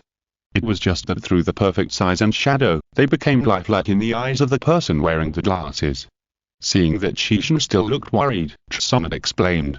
It's okay, I just figured out how to activate Xia Yan's invention, and I'm a little surprised. Then she looked at the white-haired man in front of her who was looking at her with a smile, and said softly. But the question now is, how can this thing help me? It turned out that the glasses that Sama was wearing at this time were the secret weapon that Xia Yan asked Xia Yan to give her. It is said that it can allow her to temporarily get rid of the shackles of hemophobia and exert 100% of her strength on the battlefield. Unfortunately, due to the tight time just now, Xia Yan was unable to explain in detail how to use this thing, so Sama could only explore it on her own. She had just successfully started it, and then this strange man suddenly appeared in front of her. The man who called himself Daimyo seemed not to see their conversation, and continued to talk to himself. In this world, magical creatures called monsters live everywhere. The job of a yin-yang master is to subdue them and turn them into our own Shikigami. And I'm a mentor who studies Shikigami, responsible for guiding novices like you to embark on the path of yin-yang master. Although the white-haired man was still talking inexplicably, Sama slowly understood it. After all, she had played a lot of games in Xia Yan's game hall during this period of time. In order to enhance the sense of immersion, many games will build an imaginary world background at the beginning. So it seems that although this pair of glasses is different in style, it is essentially not much different from those game consoles.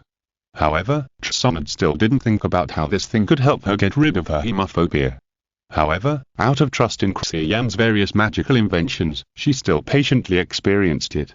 Then the big tree said again, "Now, you will make the first and most important decision in your onmyoji career." He took out 3 red and white balls again and threw them out at once, and then 3 cute little animals appeared in front of him. Sama took a closer look and found that they were a red little lizard, a blue turtle, and a green, garlic turtle.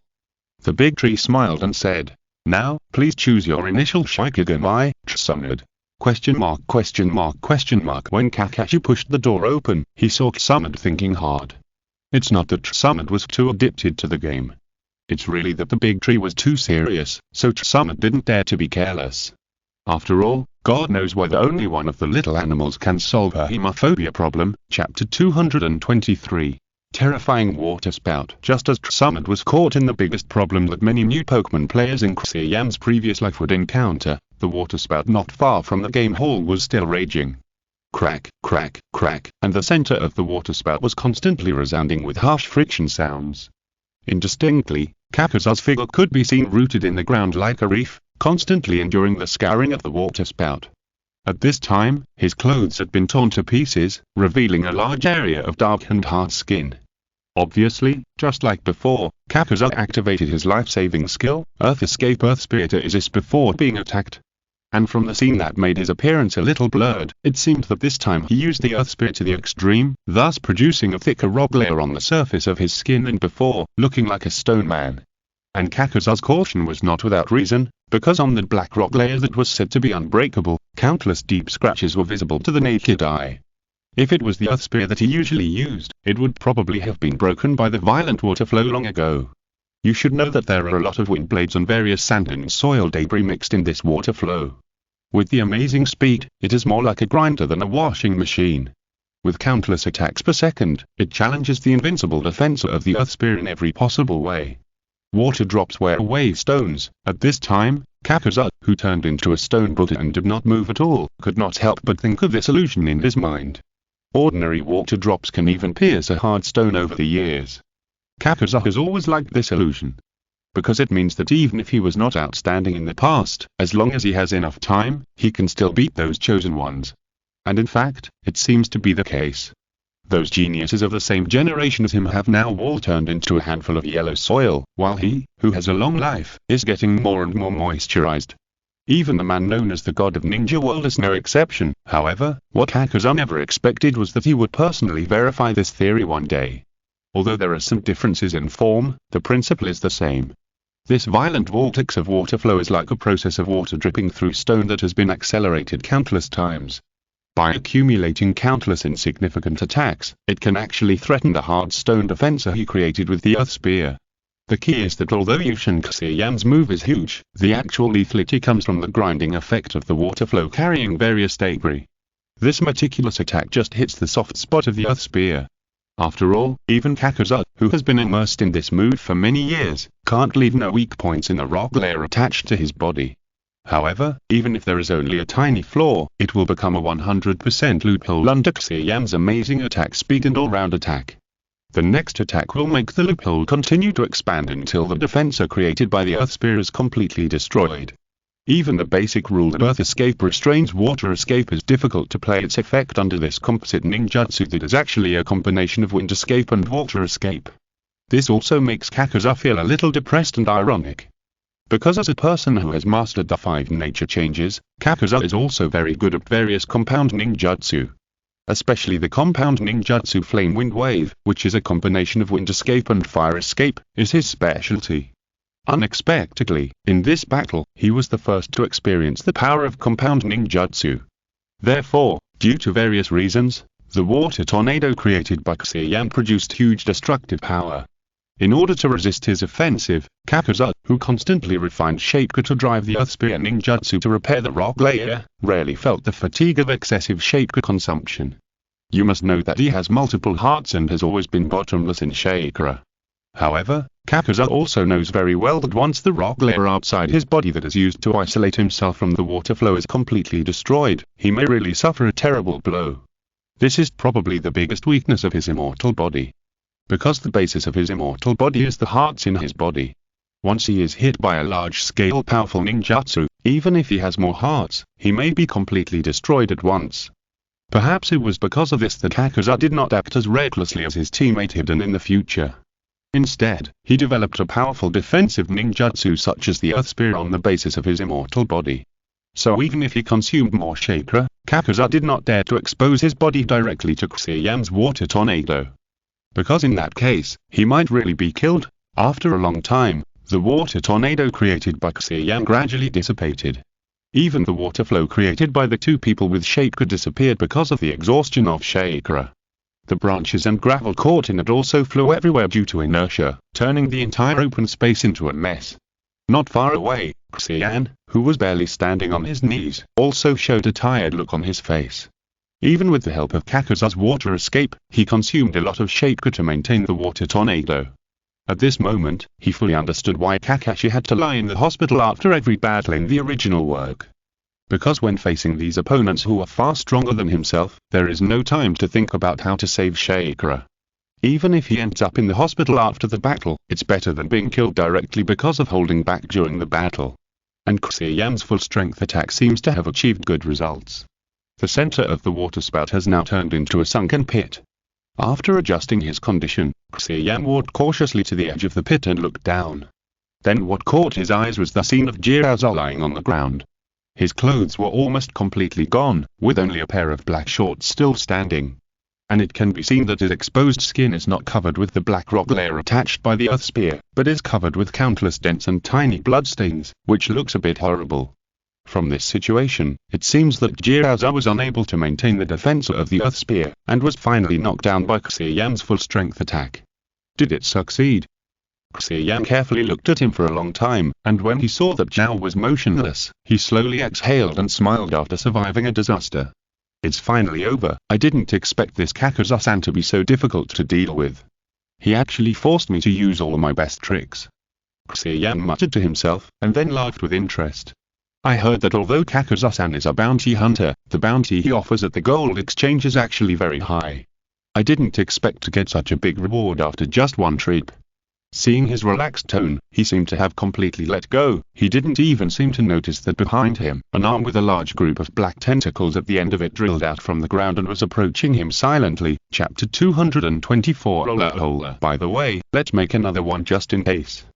Xia Yan suddenly said, and then took out a kunai with an explosive tag tied to it from the ninja tool bag, and the arm seemed to sense what Xia Yan wanted to do, and seemed to know that it couldn't be delayed any longer, and suddenly shot out to Xia Yan's back. Perhaps it was the movement caused by the hasty movement of the arm. Xia Yan finally noticed the abnormality behind him at the last moment, and quickly turned around and hit it with a palm. Foamy empty palm.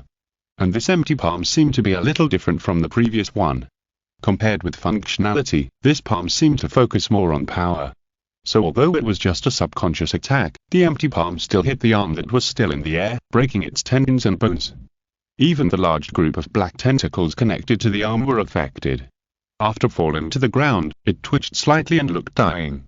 It seems that without the control of the main body, the power of these earth resentment tentacles is not as strong as imagined. And Xia Yan remembered that this kind of attack that separates limbs must also be accompanied by a heart to achieve. So did he accidentally destroy another heart of Kakuza? However, Xia Yan had no time to think about it, because at the moment when his arm fell to the ground, a cold killing intent emerged from behind him. Kakuza, who had already fallen to the ground, suddenly appeared behind Xia Yan, and the black tentacles that emerged from his bruised body made him look particularly ferocious. It was obvious that the arm just now was just used to attract attention, and the real killer move was himself. From the fact that he would rather sacrifice an arm or even a heart as bait, it can be seen that Kakuza really has a strong killing intention now. In fact, in this battle, Xia Yan showed too many moves that he had never heard of, which made Kakuza feel a lot of fear.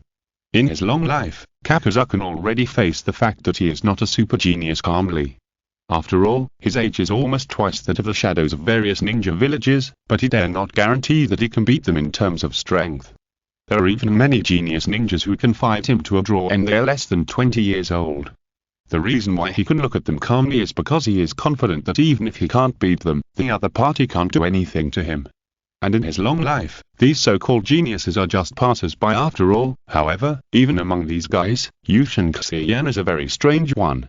His endless means made Kakuza wonder what incredible moves he will take out next to pose a real threat to him. Kakuza can imagine that if this guy is given the opportunity to continue to grow, he will definitely find a way to kill himself. And this day may not be too far away. The moment he realized this, Kakuza began to recall Xia Yan's proposal just now. In fact, there is really no big conflict between the two of them. Perhaps sitting down to negotiate is also a good choice. But Kakuza quickly suppressed this idea. In addition to the pride of being a senior ninja, he is also reluctant to give up Trizanid, the fat sheep that can constantly pull out golden wool. For him who values money as his life, giving up such an easy way to make money is even more uncomfortable than killing him. So now there is only one way left, that is to go all out, with the momentum of a lion fighting a rabbit, and directly eliminate the threat of Xia Yan without giving him any chance to adapt and grow. Kakuza's decision led to the scene before him. He deliberately injured himself by releasing the earth spear at the end, and then sacrificed a hand and a heart as bait, all in order to maximize the success rate of this attack. Although he lost 2 hearts, Kakuza, who had activated the earth resentment mode at this time, was at least several times stronger than before. He instantly came behind Xia Yan, and the black lines that emerged from all parts of his body suddenly shot out, shooting towards the back of Xia Yan, who had no time to turn around. It has been a long time since I lost 2 hearts in a row. Since you Xia Yan, you destroyed my 2 hearts, then I will accept your heart. With this thought flashing through his mind, Kakuza finally swung out his remaining right hand and reached for Xia Yan's back. But at this moment, Kakuza suddenly noticed a strange scene. That is, there was a palm hiding in the back of Xia Yan's collar. What's more creepy is that there is a big eye on the palm. This is, before Kakuza could react to what this meant, the full-scale attack he launched with his tentacles and right hand was suddenly blocked by something inexplicable. A slight smile appeared on Xia Yan's lips. Xia Yan, who knew Kakuza's ability well, how could he be fooled by his scheme? It seems that Kakuza still hasn't learned one thing in his long life. The more a person plays tricks, the more likely he will slip in unexpected places. If he had relied on his immortality to attack from the beginning like Hidden, it would have been even more difficult for Xia Yan to deal with. However, although Kakuza did not get the bad habits of the undead, he still went astray. He was almost impossible to kill, but like a stingy businessman, he habitually thought about solving the problem at the lowest cost. However, in the process of repeated failures in his attempts, the chips he could put on the table became fewer and fewer. Although he was much stronger than before, he had lost 2 hearts and 1 arm, and his body was covered with wounds. He didn't even have much chakra left. Compared with his prime, he was definitely far behind. After all, reality is not a fighting game. There is no setting that the more you fight, the more energy you have. So the gap between him and Xia Yan, who were originally Kich level and Junin, was narrowed to the limit at this moment. And what Xia Yan had been waiting for was this opportunity. Soft fist true tetragrams 64 palms. Xia Yan murmured with his hands together, 2, 4, 8, no. In an instant, countless arms swarmed out from behind Xia Yan without any warning, and collided head-on with Kakuza's countless tentacles and right hands. In an instant, Xia Yan's white arms and Kakuza's dark tentacles fought countless rounds. As if they had bet everything on this move, the two of them frantically squeezed the chakra in their bodies to drive their arms and tentacles to attack each other. Countless white arms turned into white smoke and disappeared, followed by countless arms reappearing on the top of the vacant space. Countless black tentacles were cut off and disintegrated, and then more tentacles came from behind. In this situation, Xia Yan couldn't help but make up for the sound effect of ola ola ola in his mind. However, Xia Yan was not relaxed at this time. Even if he calculated Kakuza to the extreme, the gap between the senior Kich and the ordinary Junin was still greater than he imagined. And although Kakuza consumed a lot, Xia Yan didn't have much chakra left after performing the technique of the pulsator washing machine. Although the arm shadow clone used by his true 8 diagrams 64 palms did not consume much, and because it was connected to his body, most of it could be recovered when it disappeared, but his chakra, which has always been a shortcoming, was still a bit stretched. From the current situation, he might not be able to outlast Kakuza, who has an immortal body, and the best result is just a draw. But how could Xia Yan, who always had a backhand, really ignore and attack Kakuza? In fact, at the moment of the battle with Kakuza, Xia Yan had already seen the information of someone approaching on the small map. Boom! A punch suddenly hit Kakuza from the side without any warning, knocking him away, breaking the trees along the road one by one, and then rolling on the ground for dozens of rounds before gradually stopping. Kakuza, who was still fighting passionately with Xia Yan just now, was confused for a while, and had no idea what was going on. When he looked up, he saw a familiar figure. Summoned some map. You were too late. Xia Yan, panting, retracted all his arms, then turned around and looked helplessly at Samad, who had just retracted his fists and looked heroic. It's not to mention that Samad wearing glasses is actually quite beautiful. Chapter 225 Samad's determination. After knocking Kakuza flying dozens of meters with one punch, Samad slowly stood up and adjusted her glasses, looking refreshed. Judging from the fact that she was able to knock Kakuza, who was covered in blood, away without changing her expression, she should have gotten rid of her hemophobia temporarily. However, after hearing Xia Yan's complaints, her face still froze slightly, and then she turned her head and said unhappily, "How dare you say that, kid? Suddenly only a pair of glasses are left, but there is no explanation. Do you know how much effort I spent to figure out how to use this thing? I almost finished the novice tutorial, and then I found out that there is an option in the settings to turn on the youth mode." Xia Yan was also a little speechless after hearing this. He was wondering why Summit didn't come out after he delayed for so long. It turned out that this guy was actually playing games in it. What made him even more helpless was that it seemed that he really had to take the blame. After all, he seemed to have overestimated the ability of these natives in the ninja world to understand new technologies. So Xia Yan had to say with a look of embarrassment, "So that's how it is. There's nothing we can do about it. Actually, these glasses are still under development.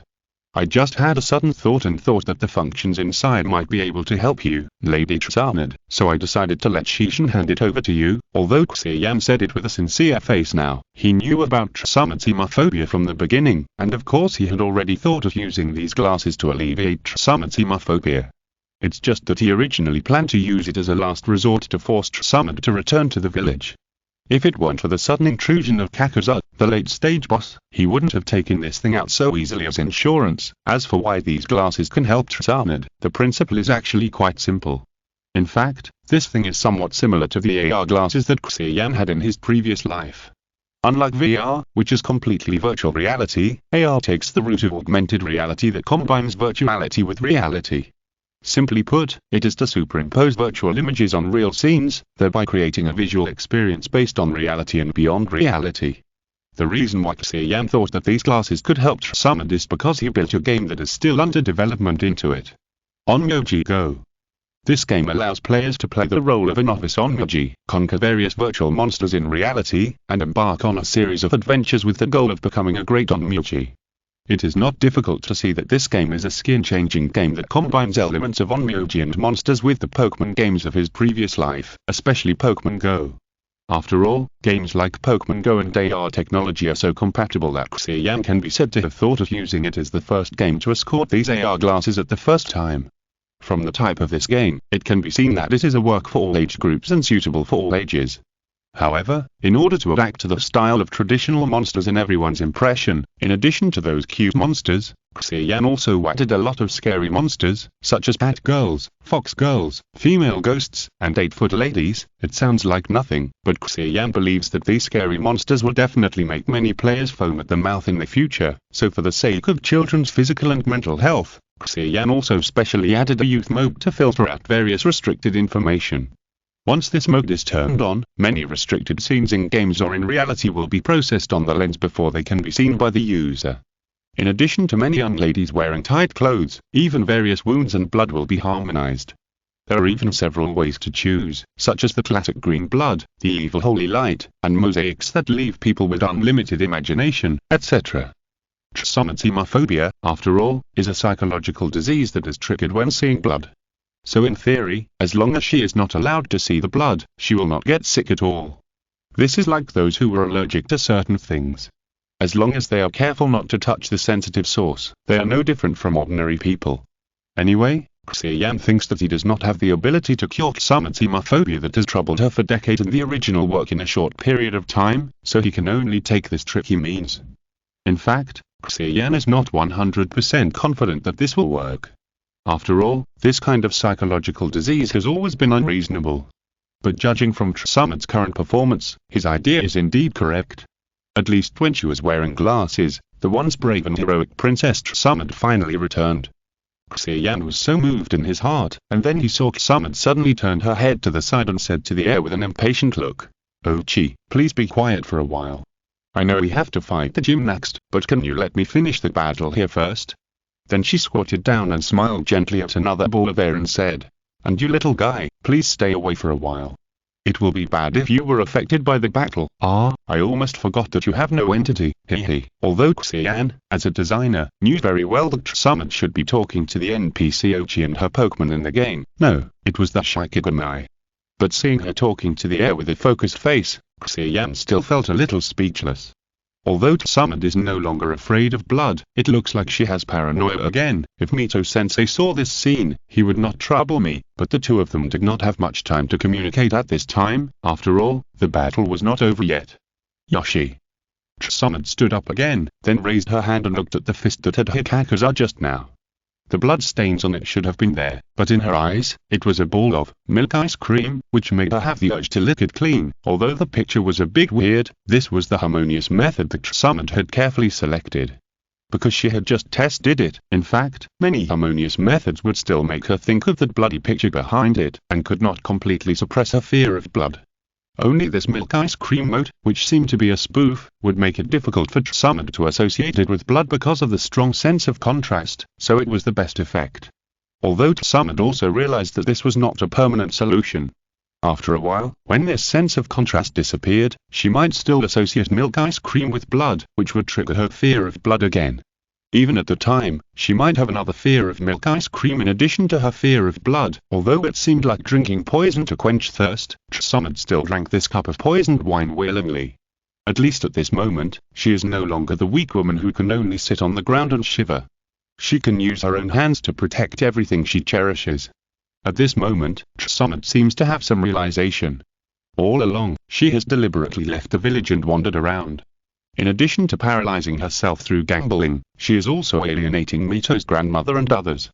Because she herself actually knows that her bad luck seems to be cursed, although it usually only happens in gambling. After experiencing so many separations and deaths, she began to doubt that Rotary and Dan might have suffered misfortune because of her, so her deliberate alienation from Mito and Kushina and others is actually protecting them. However, after experiencing the situation where she thought Xia Yan was dead just now, but she was powerless, she realized a point that she had deliberately ignored in the past. Even if she deliberately alienates others, the bond between people will not be cut off so easily. Even because of the relationship between others, new bonds will be generated. Just like she met Shishin through Juban, and met Xia Yan because of Mito's grandmother, so her method of keeping them away from each other to avoid being hurt is simply not going to work. Instead of just running away and being helpless when the bad luck really comes, it is better to face the bad luck proactively from the beginning, and try every possible way to become stronger. Maybe one day when the bad luck comes, there is still a chance to rewrite the fate of yourself and others with hard work. Tsumed, who had this idea in an instant, couldn't help but shake her head and smile. Although she didn't know whether this idea was correct, she was quite sure that she had probably played too many games made by Xia Yan recently, so the whole person became a little bit hot-blooded. After all, in order to keep the game going, no matter how many times the protagonists in those games have failed and been beaten black and blue, as long as someone throws a trivial game coin, they can be resurrected with full blood and challenge fate again. From this perspective, isn't she now getting another chance to challenge fate? And the one who threw the coin was Xia Yan, who gave her the glasses. Thinking of this, Tsumed couldn't help but look at Xia Yan beside her. Although he didn't seem to have any injuries, his face looked a little pale, probably because of excessive chakra consumption. Tsumed's expression became particularly gentle. To be honest, she didn't expect Xia Yan to be able to do this. Although Kakuza looked ferocious just now, it can be seen that he had a lot of injuries on his body, and even lost an arm. So Xia Yan not only held him back, but also severely injured him. To be able to fight with the notorious bounty hunter Kakuza to this extent, even if he was a genius disciple recognized by Grandma Mito, he must have made great efforts to achieve this. This made her, a senior, both moved and ashamed. In order to prevent Xia Yan from seeing her expression at this time, Tsumed quickly stepped forward a few steps, leaving Xia Yan with only a confident back. Xia Yan, you really worked hard this time. But don't worry, let me end this battle next. Xia Yan blinked when he heard it. Because it was the first time he heard someone talk about grabbing heads so fresh and refined. End of this chapter. Thank you very much for reaching the end. Don't forget to like. Looking for more exclusive content and immediate access? Subscribe to our Patreon. Remember, every like, subscription, or donation encourages us to continue. Thanks to everyone, see you in the next video.